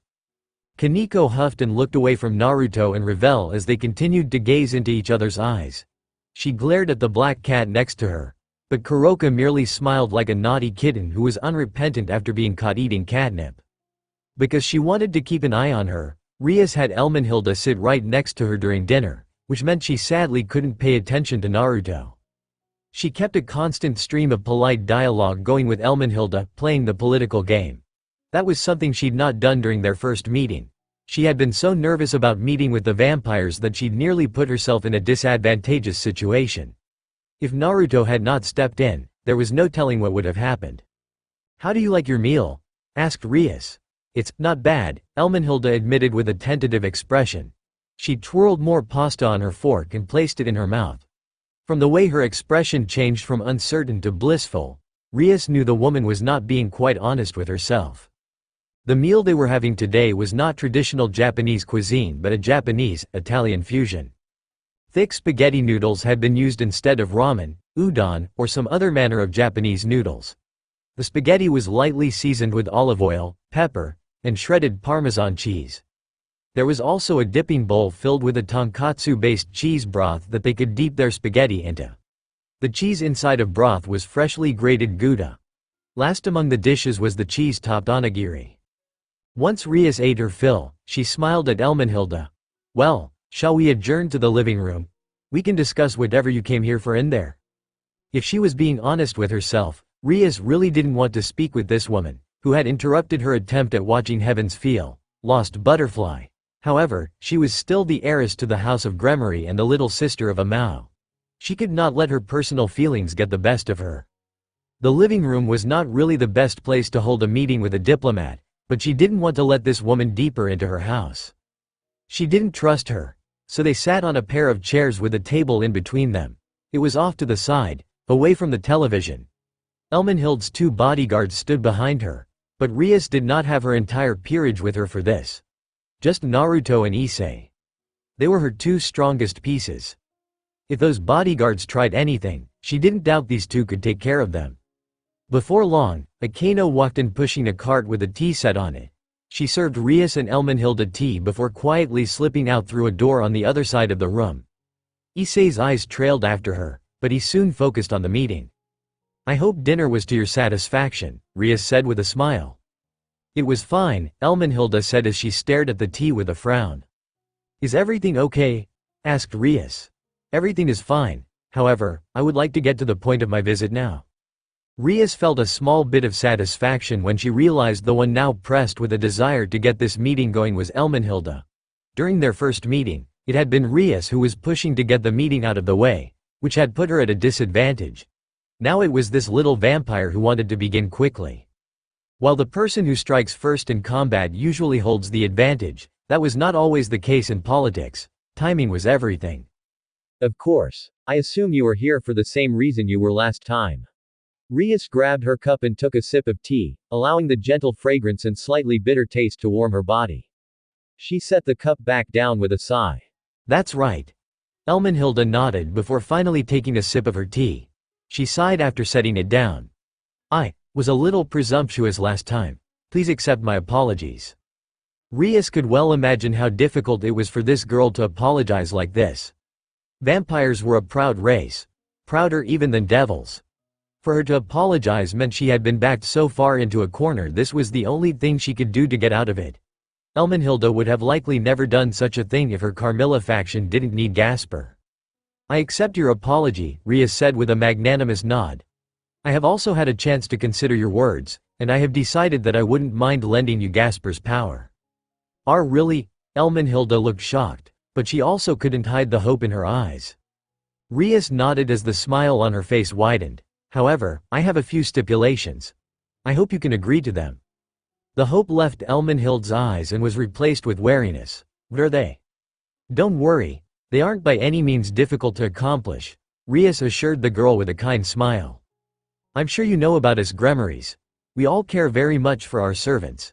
Gasper is my cute little servant, and I'm not necessarily comfortable sending him into what sounds like a war zone by himself. That is why, before I lend him to you, I would like to travel to the vampire's territory and assess the situation for myself. Once I'm certain Gasper will not be in danger, I will call for him. Elmenhilda bit her lower lip, her fang poking out of her mouth. She shifted in her seat as though trying to get comfortable. But if you did that, you needn't worry. Rias raised a hand to stop the girl from continuing. I promise not to interfere with the vampire's conflict. I merely wish to travel there and assess the situation. I would also like to have a meeting with the House of Vladi. The House of Vladi? Elmenhilda was unable to stop herself from standing up, her eyes wide in shock. But they are with the Tepes faction. I am aware of that, Rias said. However, the House of Vladi is Gasper's old home. Out of all the vampire families, they are the ones who worry me the most. I'm afraid of whether or not my Gasper can handle being in their presence, so I would like to meet with them. I'd like to at least try and get them to back off and agree not to meet with my servant. At these words, Elmenhilda became furious. Her eyes narrowed into a glare. Do you really think they will agree to that? Rias was not intimidated by this girl and her glare. She remained calm as she stared at Elmenhilda. Whether or not they agree to it is no matter. I merely wish to make the attempt. These are my 2 stipulations for letting you borrow Gasper's power. You may take them or leave them. Rias wondered how this girl would feel if she knew Rias had always intended to let Gasper travel to the vampire's territory, regardless of this meeting's outcome. Her servant wanted to return and help Valerie. Rias could not go against his desires. At the same time, she would not be a very good master if she couldn't at least get some benefits from a meeting with Elmenhilda before letting her servant go off into danger. That is, Elmenhilda didn't look anything like a vampire noble right now. She appeared more like a little girl. However, perhaps owing to her upbringing, she managed to recover quickly and sat back down. I will agree to your request, provided you agree to one of mine. You wish me to bring Lord Azazel, right? Asked Rias. Elmenhilda looked startled at having her condition revealed. That's right. As you know, Lord Azazel is an expert when it comes to anything involving the sacred gears. We wish to make use of his knowledge. Rias nodded. She had already known about all this thanks to the conversation with Azazel after the first meeting. I do not have a problem with this, Rias said. In fact, I am sure Lord Azazel is already preparing to leave for the vampire's territory even as we speak. Is that so? Elmenhilda looked uncertain, like she wasn't sure if she just got played or not, but her stipulation had been met, so she had no real reason to complain. Now that the meeting had ended, Elmhide left with her 2 bodyguards. She said she would get in contact with Rias in a few days once their departure plans were prepared. The vampires' territory was in Europe, so they would need to prepare a plane. Knowing the vampires as she did, Rias was certain they would have their own private jet, but if not, Rias could procure one of the House of Gremory's private jets. Once the vampires were gone, Rias called all her servants back in, adjourning to the couch, where she sat with Naruto, Kaneko, Ravel, Roswise, Ophis, and Irina. It was a bit cramped with 6 people, but fortunately Kaneko and Ophis were able to fit on Naruto's lap, much to Ravel's displeasure. "So we'll be going to the vampire's territory soon," Kiba said from where he leaned against the armrest of Issei's couch. His arms were crossed. "It looks like you got your wish." "That's right." Rias nodded. "However, there are still a few days before we leave. I have a few things I need to do before we leave." She paused and looked at Lefei, who stood behind Naruto. When the blonde girl tilted her head, Rias turned back to the others. "I've received several invitations from various magicians who wish to offer a pact with all of you. While Naruto already has his own contracted magician, the rest of you do not. It would be a good idea to meet with these magicians and decide on one to form a pact with. To that end, I have scheduled a meeting with Mephistopheles." "Who is that?" asked Naruto. "Isn't that Mephisto Gaitanen's master?" asked Issei. Mephistopheles is a devil from the extra demons, Lefei said. He's also the current chairman of the magician organization, Grauzauberer. Rias nodded. Mephistopheles has been active since the previous 4 Mao were alive. Because of his strong belief in liberalism, he didn't get along with the previous Mao due to their domineering nature and attempts to order him around. He's also not very interested in the rating games, which is why Tannen has free reign to do whatever he wants. In either event, all of you will be meeting with him this weekend. I might be gone by then. If I am, Akeno will be in charge until I return." Everyone agreed with Rias' words, and the large group soon broke up into smaller groups. Issei was dragged off by Asia, Rainier, and Zenobia. Akeno went off on her own. Meanwhile, Naruto and Rias were finally able to sit down and watch Fate, Stay Night Heaven's Field 2. Lost Butterfly with the other members of Naruto's harem. It was a good movie. Devil Ninja, Friday was to be Rias' last evening in Kuo before she left for the vampire's territory with Elmenhilda and Azazel. Perhaps it was because this was to be her last evening with Naruto for some time, but Rias was determined to have Naruto spend this night alone with her. Of course, his other girlfriends had no intention of letting this slide. Which led them to now. "Listen up, you 5, tonight is the last night I will have to spend with my future husband for who knows how long. That is why he and I are going to spend it alone together. I hope you understand and will back off." Rias stood in the middle of the hallway leading to hers and Naruto's bedroom, hands on her hips, chest thrust out. She was staring at the other girls who normally shared his bed, those being Kaneko, Ravel, and Ophis. Irina and Roswise were also present. While Irina had not slept with Naruto yet, Roswise had several times, though she didn't always join them in bed because she felt it was improper for a man to share his bed with so many women. "Don't be so stingy," Kaneko said. "We can all share his bed." "Absolutely not," Rias snapped. "You 5 will be able to sleep with him whenever you want while I'm off to visit the vampires. I am the only one who won't be able to spend my nights with him. I need this night to myself so I can charge up on Naruto-ranium." "Naruto, what now?" Naruto asked, scratching the back of his head. "The heck is that?" Of course, no one answered him. He was basically being ignored. Why did women begin ignoring him when they argued like this? "You can recharge with us there," Ophis said in a quiet voice as she stared at Rias. Rias narrowed her eyes. "I cannot. I only get half my necessary Naruto-ranium when you girls are present. I allow it because I love you all and want you to be happy, but this time, I want him to myself. Back off." "I refuse. I also want to keep sleeping with Naruto," Ravel said, stepping forward to stand beside Kaneko and Ophis. She seemed less certain than the other two. Even so, she refused to back down. While Kaneko, Ravel, and Ophis were arguing with Rias, Irina and Roswise wandered over to Naruto. They didn't play a role in this battle since neither of them joined Naruto in bed with the others. Irina wore an odd smile as she looked at Naruto, like she didn't know whether to be amused or annoyed. "You are very popular, aren't you?" she asked. Naruto bashfully rubbed the back of his head. Yeah, your boyfriend is a pretty popular guy. Boy, yes, you are right. Irina's cheeks turned a startling shade of pink. I guess, you really are my boyfriend. Huh. Sometimes, it doesn't always feel real. Well, we haven't been able to go on many dates, Naruto said with a sigh. That's something we should fix. I'd like to take you and Roswise out soon. Where would you take us? Asked Irina with a shy expression on her face. She looked like she really wanted to know but was also embarrassed to know. Naruto smiled as he reached out and grabbed Irina's hand. The girl became startled, but he was pleased when she didn't jerk her hand away from him. I was thinking we should go on a traditional date, he admitted. I've been looking up good dating spots. There's an aquarium that just opened up. I heard from some friends in my class that taking someone to the aquarium is often considered a good date. What do you think? The aquarium does sound nice. Irina smiled before, finally, she curled her fingers around his hand. It has been a really long time since I've gone to an aquarium too. Not since elementary school. Then it's settled, Naruto said with a bright grin. Excuse me, but what about me? Asked Roswise. The silver-haired Valkyrie had been standing there and staring at the two with a put-out pout. Naruto imagined she just didn't like being left hanging. I plan on taking you out on an adult date, Naruto confessed. An adult date? Roswise's eyes widened. What is that? You'll find out when I take you on one, Naruto said mysteriously. His words caused Roswise to frown at him, but Naruto couldn't answer her right now. The argument between Rias and Kaneko, Revel, and Ophis was heating up now.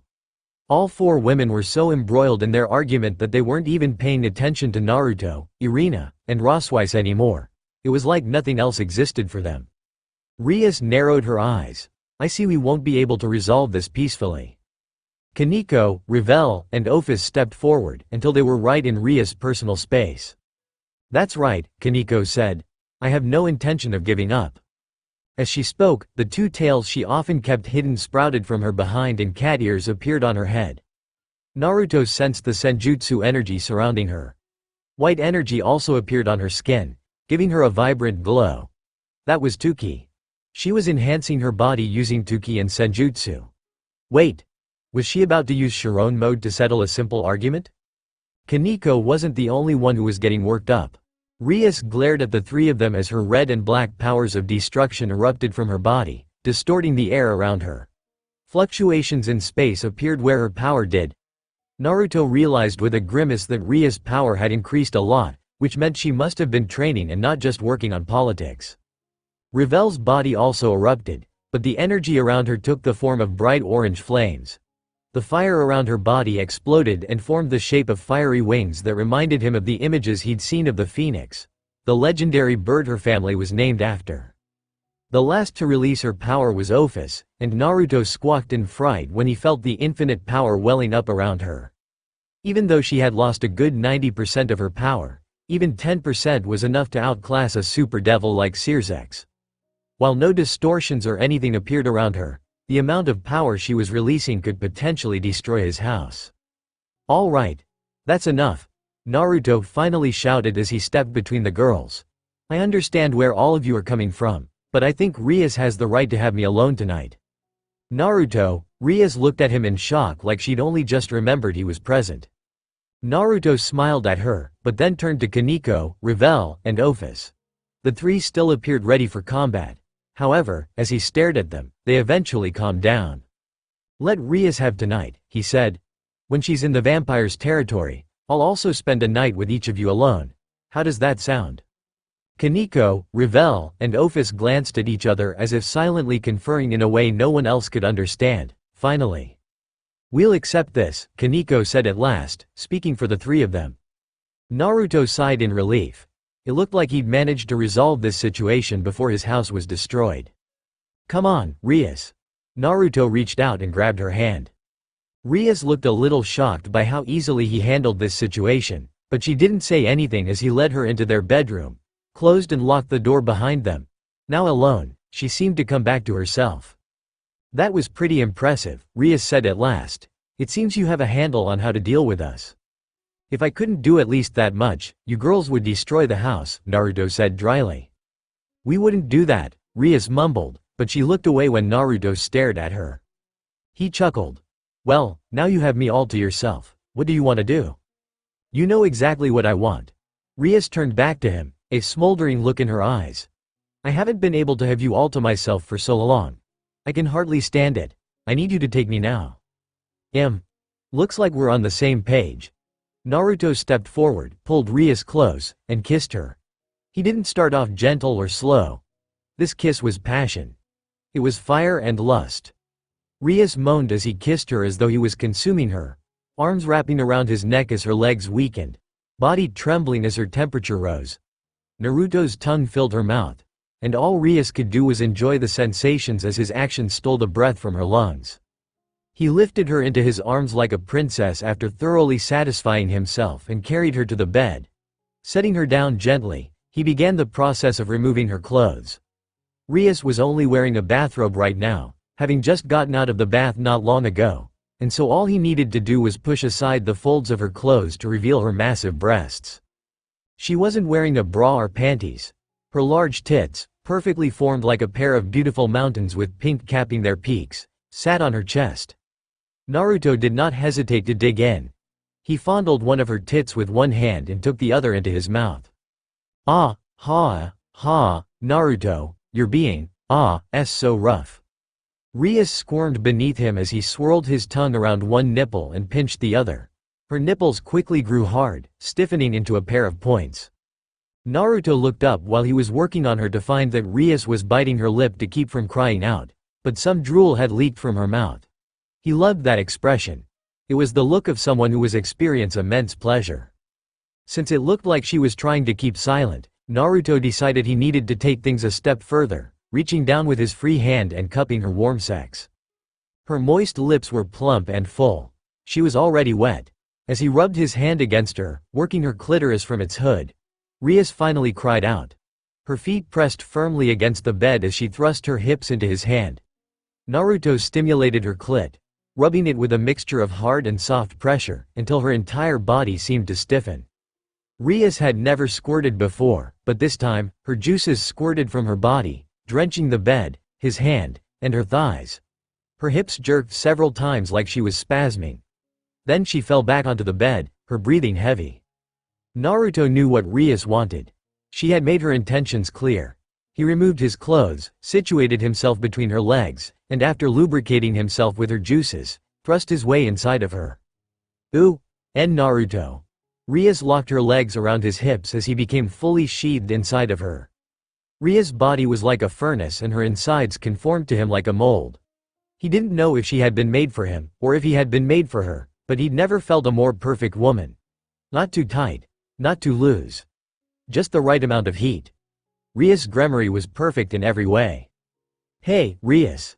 Naruto leaned forward and grinned at her. Are you ready? Teasing me like this. What do you think? Asked Rias, staring at him with half-lidded eyes. I think that's a yes. Naruto leaned down and kissed Rias as he began thrusting his hips. Rias moaned into his mouth, a sound that vibrated inside of him. Her warm tongue slipped past his teeth and coiled around his. It was slippery and wet, which meant no matter how many times she hooked her tongue around his, they kept sliding apart. Neither of them cared. Naruto certainly didn't mind. The feeling of her tongue rubbing his was all kinds of pleasant.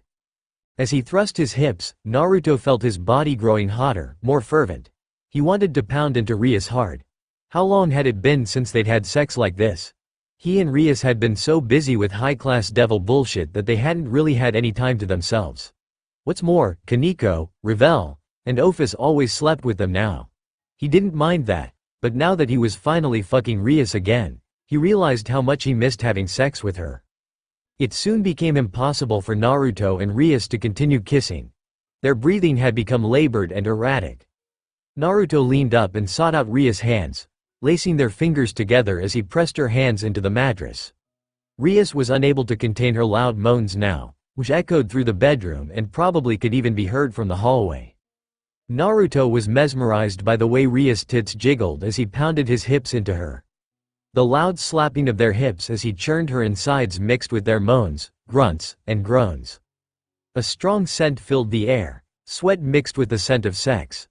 This powerful scent was intoxicating and caused Naruto's mind and body to further spiral into lust.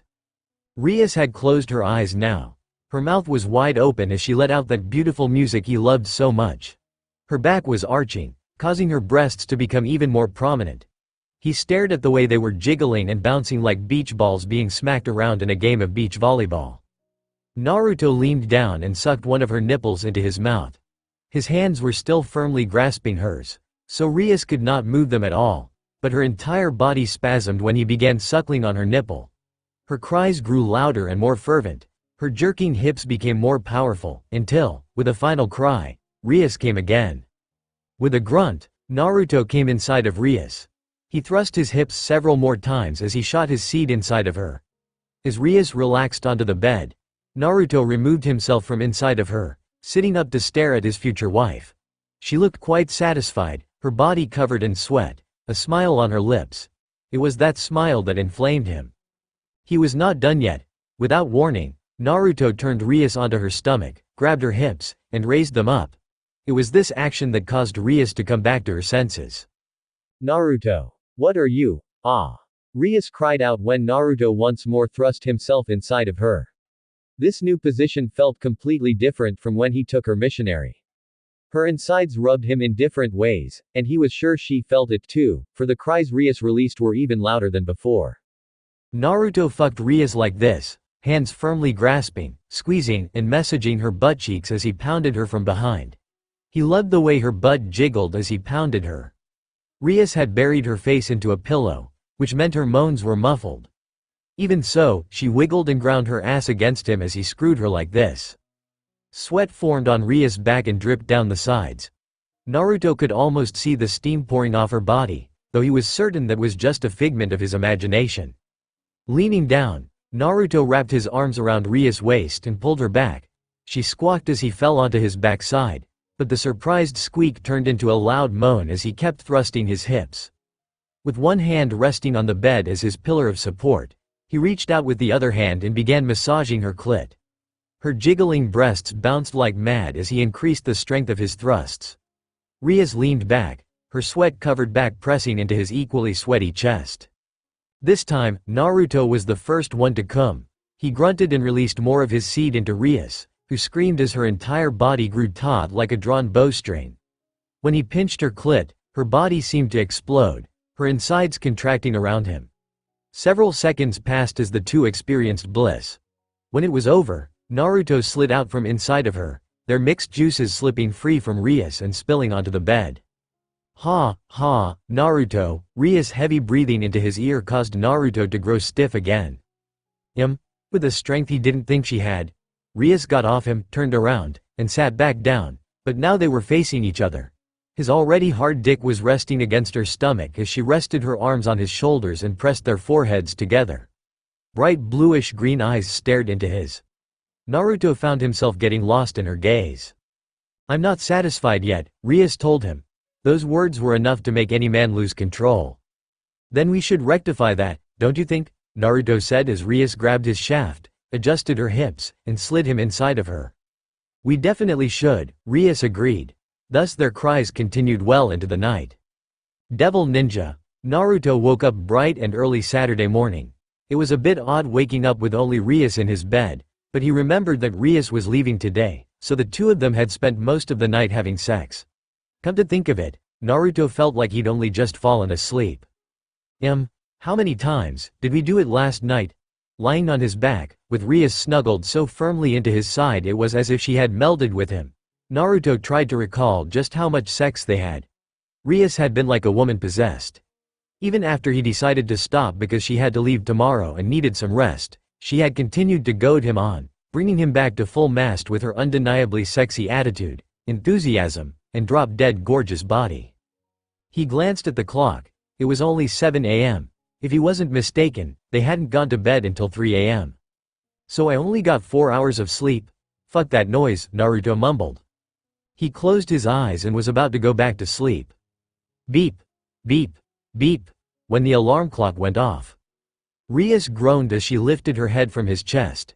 She blinked blearily at the clock, her somewhat red eyes narrowed, bags under her eyes, and then she groaned, held out her hand, and a magic circle appeared before it. Power coalesced around her hand. Dark energy erupted, causing the hairs on Naruto's arm to prickle. Rias, what are you? Boom, time to get up, she muttered with a tired groan as she climbed off him and out of bed. Naruto would have followed her, but he was busy staring at the smoking and charred remains of their alarm clock. Did you really have to blow up the alarm clock?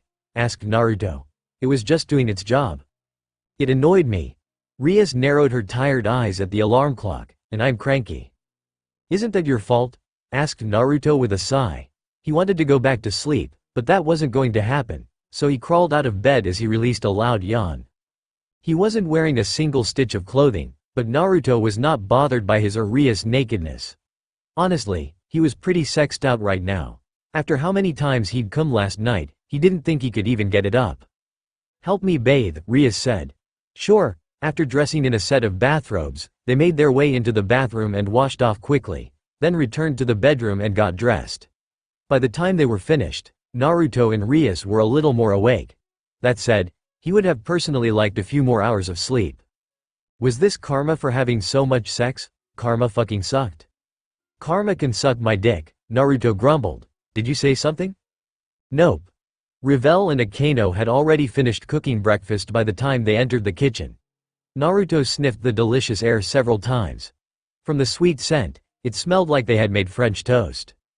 Nobody was awake yet, but more people began arriving soon after he and Rias did, first Issei and his group, then Kaneko, Office, Rosweiss, and Irina in that order.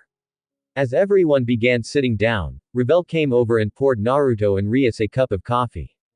You look awfully tired for someone who is leaving today. HMPH. Kaneko snorted at Revel's words. Tired? She looks satisfied to me. She looks like someone who had her brains fucked out.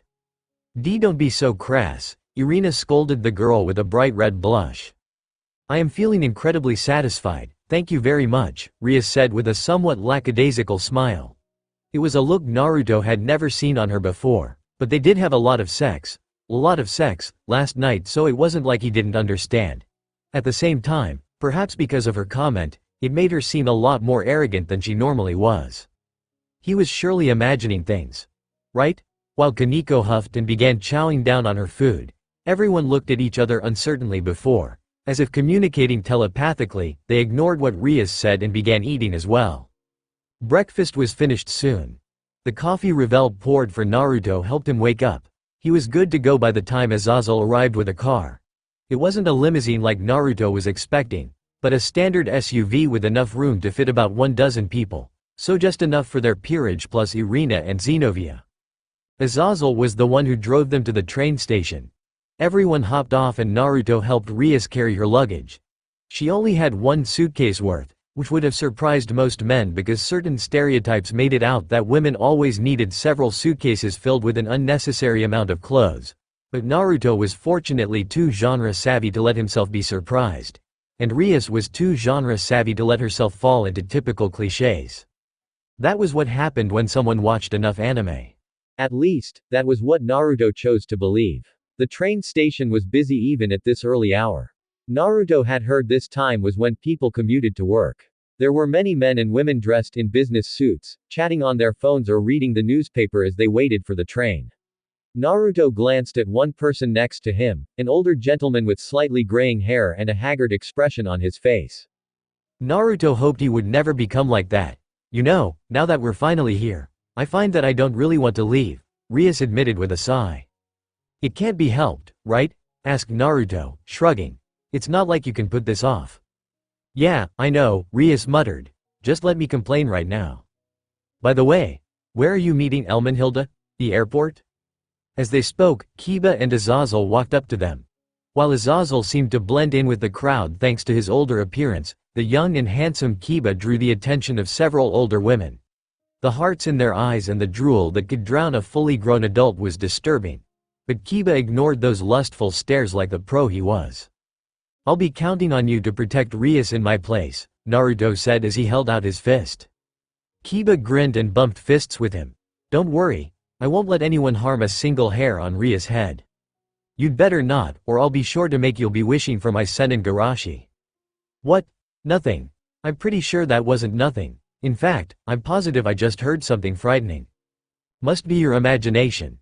Rias smiled as Naruto and Kiba joked to ease the tension. Their moment was interrupted, however, when the train they would be taking to the airport arrived. It was a bullet train, sleek and streamlined. Naruto remembered taking one to Kyoto. Looks like this is our ride. Azazel turned to Naruto and Rias. Better say your goodbyes now. There's no telling how long we'll be gone. Right.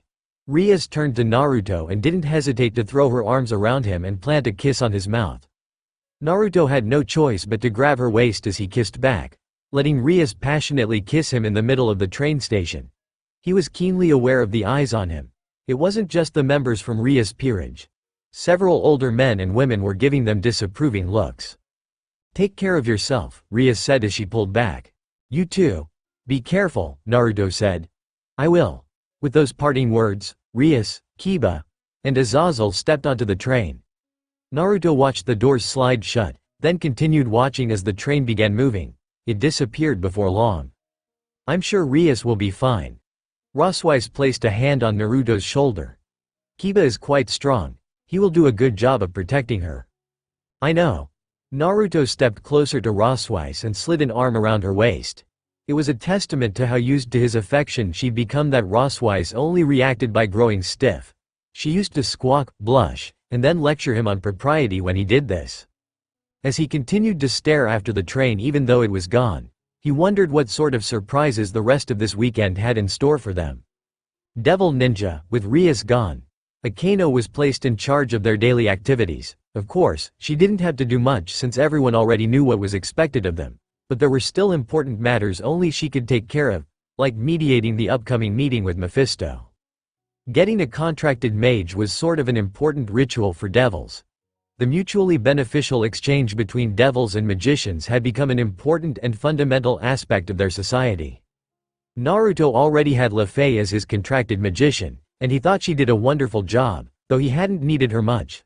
Lefei spent most of her time researching the Gremory family magic and the Bael family's powers of destruction, which Rias allowed her to study. From what Naruto understood, she was trying to replicate the powers of destruction with magic. Because the meeting with Mephisto was that day, everyone made their way to the occult research clubroom after training. They walked to Kuo Academy with plenty of time to spare and lounged in the clubroom until it was time for the meeting. Is it really that important to make a pact with a magician? Asked Xenovia. She was sitting on the couch with Issei, Asia, and Rainier. Her head was tilted, hand on her chin, expression thoughtful. It is very important, Lefei, standing behind Naruto as he sat on the other couch, said. She pointed her index finger into the air like a lecturer and continued. The relationship between devils and magicians is an old one that goes back to the age of Merlin.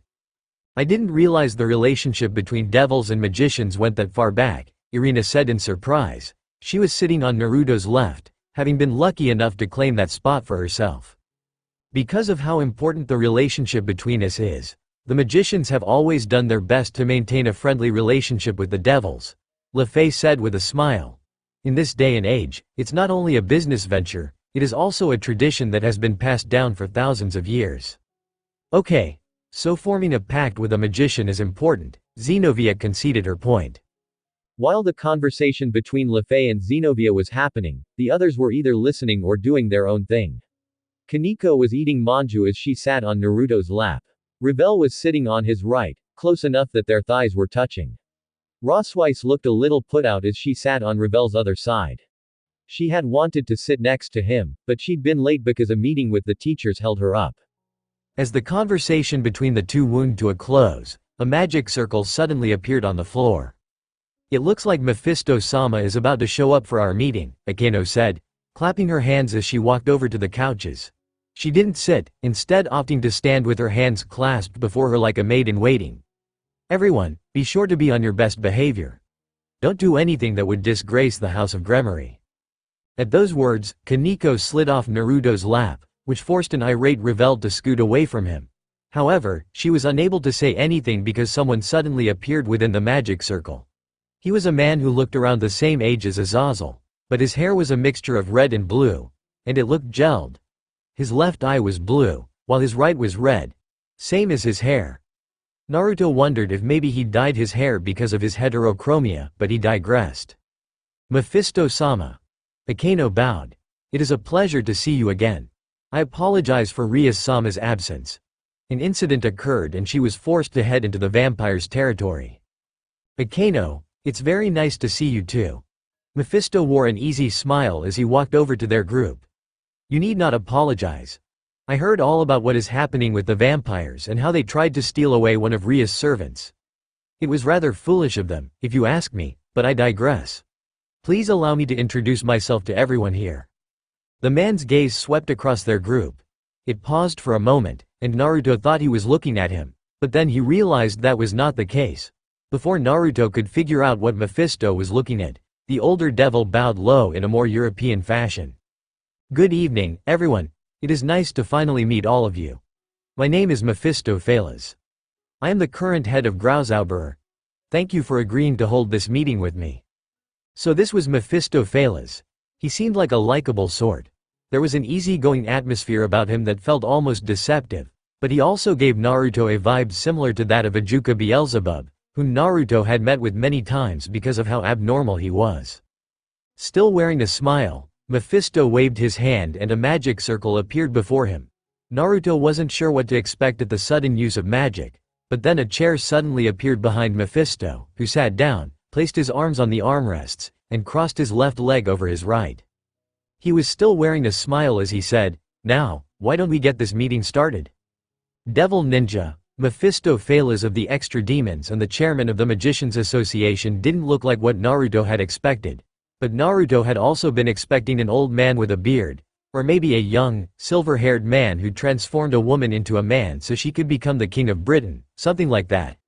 Anyway, Mephisto was nothing like he expected. A lot of young magicians have put forth requests to become your contracted mages, Mephisto said with a small smile, completely at ease as he sat before them with the chair he had magic-ed into existence. The Gremory peerage has become extremely popular thanks to your excellent feats of strength and valor. I think Rias Gremory's peerage is actually the most popular out of the entire Rookies 4. Rookies 4? Naruto could not help but tilt his head when he heard that title. It sounded a lot like the Rookie 9. Which had been the title given to him, Sasuke, and the other Konoha genin who participated in the Chunin exams while they were still rookies. Was this something like that? You mean you don't know? Mephisto looked, shocked, that Naruto was unaware of this title, though he thought for sure the man was being condescending. With a smile, Mephisto explained the title. The Rookies 4 is the title that was recently given to the 4 young devils who made the biggest impact in the rating games. Cyraorg Biel, Sigvara Agaras, Sona Citri, and Rias Gremory. They are calling you the greatest generation of rookies in the history of the rating game, a group of promising young devils who have exceeded the levels and ranks afforded to people your age. You might not know this, but your generation is considered abnormal. The powers you all possess are far greater than any other group of immature devils in recent history. That's why they are calling Rias and her peers the Rookies 4. Now that Naruto was hearing it explained, he understood. It really was just like when Naruto and his group of inexperienced genin participated in the Chunin exams and shocked the entire ninja world. He wasn't surprised to see they had been given titles. It seemed like human nature to give titles to extraordinary people, though these people weren't human. They were devils, so maybe it was in a devil's nature. Well, whatever. He could think on that later. This is probably something you already know, but our factions are currently very weak, Mephisto continued. We have lost our chief god and the 4 mouths to the war many years ago, which means faith in our factions have weakened. To make matters worse, we angels, devils, and fallen angels have been mass hated by the older mythologies for many centuries. Having taken away their believers, we have eradicated many other mythologies and religions, causing them to disappear from the annals of history. As Mephisto spoke, he locked eyes with Naruto. It was only thanks to you, Naruto Uzumaki, that our faction has managed to stabilize as much as it has. Thanks to me? Naruto pointed at himself. What did I do? Your power has shocked the entire world into paying more attention to us, Mephisto said, placing his hands on his knee as he bounced his leg up and down. When you fought against the entire Greek pantheon and held them off to rescue the alliance leaders, you convinced their greatest gods to join our alliance. They became terrified of you. Especially that Zeus. Then when you traveled to Kyoto, you protected their little princess and rescued the yokai leader, further ingratiating our faction to others. Because of you, we are now allies with the Greek pantheon and the yokai of Kyoto. That is no small feat. Naruto honestly had no idea his actions had done all that, but he would admit the reason he didn't know about any of this was because he didn't care. His goal since coming to this world was never to gain fame and fortune. What he wanted was to be the strongest. It didn't matter to him if others acknowledged him like it did in his previous world. Speaking of, who is the strongest faction? Naruto suddenly asked. That would be the Hindu. Mephisto suddenly grew pensive, brows furrowing. They are considered the greatest faction in the entire world. Their followers are many, though they are mostly insular and don't have many followers beyond their borders. That said, the faith their followers have in them is far stronger than the faithful of any other religion out there. 4 of their gods, Indra, Shiva, Vishnu, and Brahma, are ranked among the top 10 strongest beings in the world. All 4 of them have powers that rival if not exceed Ajuka Beelzebub and Circex Lucifer. There is even a rumor that Shiva is powerful enough to fight against every leader in the 3 factions alliance and win. Naruto whistled in appreciation. He had known about the Hindu gods thanks to some things Rias told him, but he hadn't been aware of just how powerful they were. So if I want to become the strongest, I need to kick this Shiva's ass? Asked Naruto. Mephisto blinked. What, Shiva? I need to kick his ass to be called the strongest, right? Well, I suppose so, yes. He is the strongest among the top 10 strongest beings in the world. Shiva is the Hindu god of destruction, though Shiva does not much care for combat. He is much more interested in acquiring objects of interest and knowledge, Mephisto explained. Naruto wondered if he would ever meet this Shiva. He was really curious to know what kind of person the one titled the strongest in the world was. This conversation seems to have gotten off topic. Mephisto swirled his finger around and a magic circle appeared before them. Several hundred documents appeared from within the magic circle and landed on his lap, then floated in the air and flew over to Akano, who caught the documents in her hands. These documents contain all the data on the magicians who have requested a pact with your peerage. Each document not only tells you who they want to form a pact with, but it also explains their strengths and their weaknesses. I thought that would prove helpful to you in choosing. Oh. Mephisto's eyes flickered as though he'd remembered something. Because Naruto already has a contracted magician, I have removed all the documents pertaining to him. Hey. You are actually pretty fortunate. There were over 1,000 magicians requesting a pact with him. Naruto would not lie and say he wasn't shocked, but he was not about to let anyone know that. The stack of documents was so big it looked like a mountain in Akino's hands. It looked heavy, but she carried them easily to the coffee table and set them down. When she did, their group gathered around the documents and stared at them. Naruto looked at the document on top and realized it was like a profiler. There was a photo of the magician each document was about, followed by information about the kind of magic they specialized in, their previous experience, and their households. It made Naruto think of a resume. There are so many, Issei muttered in shock. Are these really all the people who want to form pacts with us? Asia asked no one in particular. This isn't all of them, Mephisto admitted. There were a lot of magicians who wanted to form a pact with your group, but I weeded out the weaker ones. Since your group is exceptional, I wanted to only present the best of the bunch to you. All the magicians listed in these documents are at the top of their fields and should prove useful in one way or another. Because there were so many, Roswise began sorting the documents into smaller sections. It looked like she was sorting them by a combination of gender, age, and their specialized magic. First she divided them into male and female. Then she further divided them by their age. Finally, she looked at their specialized magic and divided them one more time. This resulted in nearly 40 stacks of 100 documents. So many resumes, Kaneko murmured. It's like they're blue-collared workers hunting for a job. It's more like a pact hunt than a job hunt, Roswise corrected as she finished sorting all the documents. But I understand what you are getting at. I feel a lot like an employer at a big company going through resumes to see who I want to interview for a new position that just opened. Once all the documents were split, they discovered that each magician had requested to form a pact with a specific devil. Most of the documents were for Rias. It was obvious she would have the greatest amount of documents since she was a king and a high-class devil. She was also the heiress to the House of Gremory, which meant she had access to greater knowledge than anyone else. The person who had the second most requests was Rosweiss. It seems on top of researching their own branch of magic, they craved the wisdom I obtained from the Norse and information regarding Yggdrasil. Rosweiss explained to them why she was so popular. That made a lot of sense. Norse mythology was one of the central factions with the greatest knowledge for magic, so any magician worth their weight in wands would want to form a pact with someone from that faction. Rosweiss was also a Valkyrie, a half-god, so her place in the Norse hierarchy was not small. At the surprised sound, everyone turned to look at Asia, who was staring in shock at her large pile, which was actually the third largest among the documents. The stack was so big that it hid Asia from view. Why do I have so many people who want to form a pact with me? Are they really okay being with someone like me? She asked in a small voice. The poor girl looked intimidated and overwhelmed by the sheer volume of documents. Mephisto smiled at the girl and said, "Your healing ability is the biggest factor for why they want to form a pact with you. The power to heal has always been one of the most important facets of magic regardless of the era. It should not be strange that so many wish to form a pact with you and be blessed with the power of healing. They can gain more fame this way. Being able to heal others could be a great business venture," Naruto added. "Anyone who has such a power could easily make a fortune in the medical business." "Exactly," Mephisto said. "Asia?" Issei suddenly shouted, a nervous sweat forming on his brow. "Let's choose your partner together."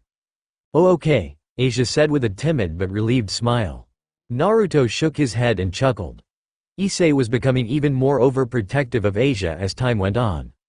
While Rias, Rosweiss, and Asia got solicited the most, it wasn't like everyone else didn't have a lot of options to choose from. That said, among the remaining members of Rias' peerage, the ones who had the least amount of magicians wishing to form a pact with them were Kaneko and Gasper. Kaneko and Gasper didn't get solicited as much because they haven't been able to display their true strength yet, Mephisto admitted. "I'm actually a little surprised Security didn't have as many magicians soliciting him, but I guess that is the difference between devils and mages. Magicians very much believe in propriety and status. Their value and reputation as a magician is more important to them than their own life, so they are not fans of anything that isn't seen as elegant. They must have thought Issei was too vulgar because of his perverted techniques.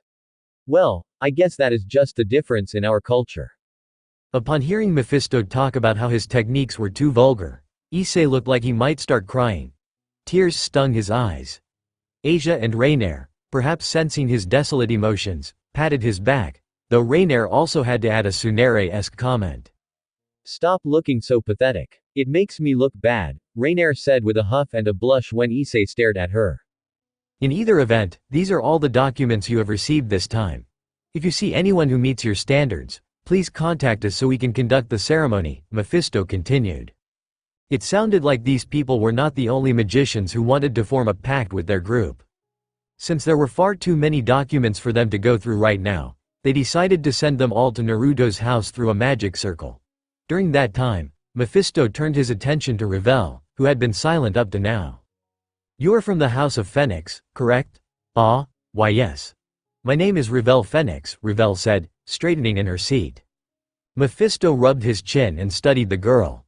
"I'm actually glad you are here. There is some information I believe is important to your clan, so could you please deliver this knowledge to your parents? What I have to say is pretty top secret, and I haven't had the time to deliver it myself." What information is that?" asked Revel. "It seems there is a group of stray magicians who have joined the Chaos Brigade. They have been getting into contact with any devils related to the House of Phoenix," Mephisto explained. "They have been," Revel looked surprised. Naruto walked over, sat down next to Revel, and fixed Mephisto with a small frown. "Can you explain what these stray magicians are after?" "Of course," Mephisto replied. "You know how the Phoenix Tears have been getting passed around to the terrorists in secret, correct?" Revel nodded.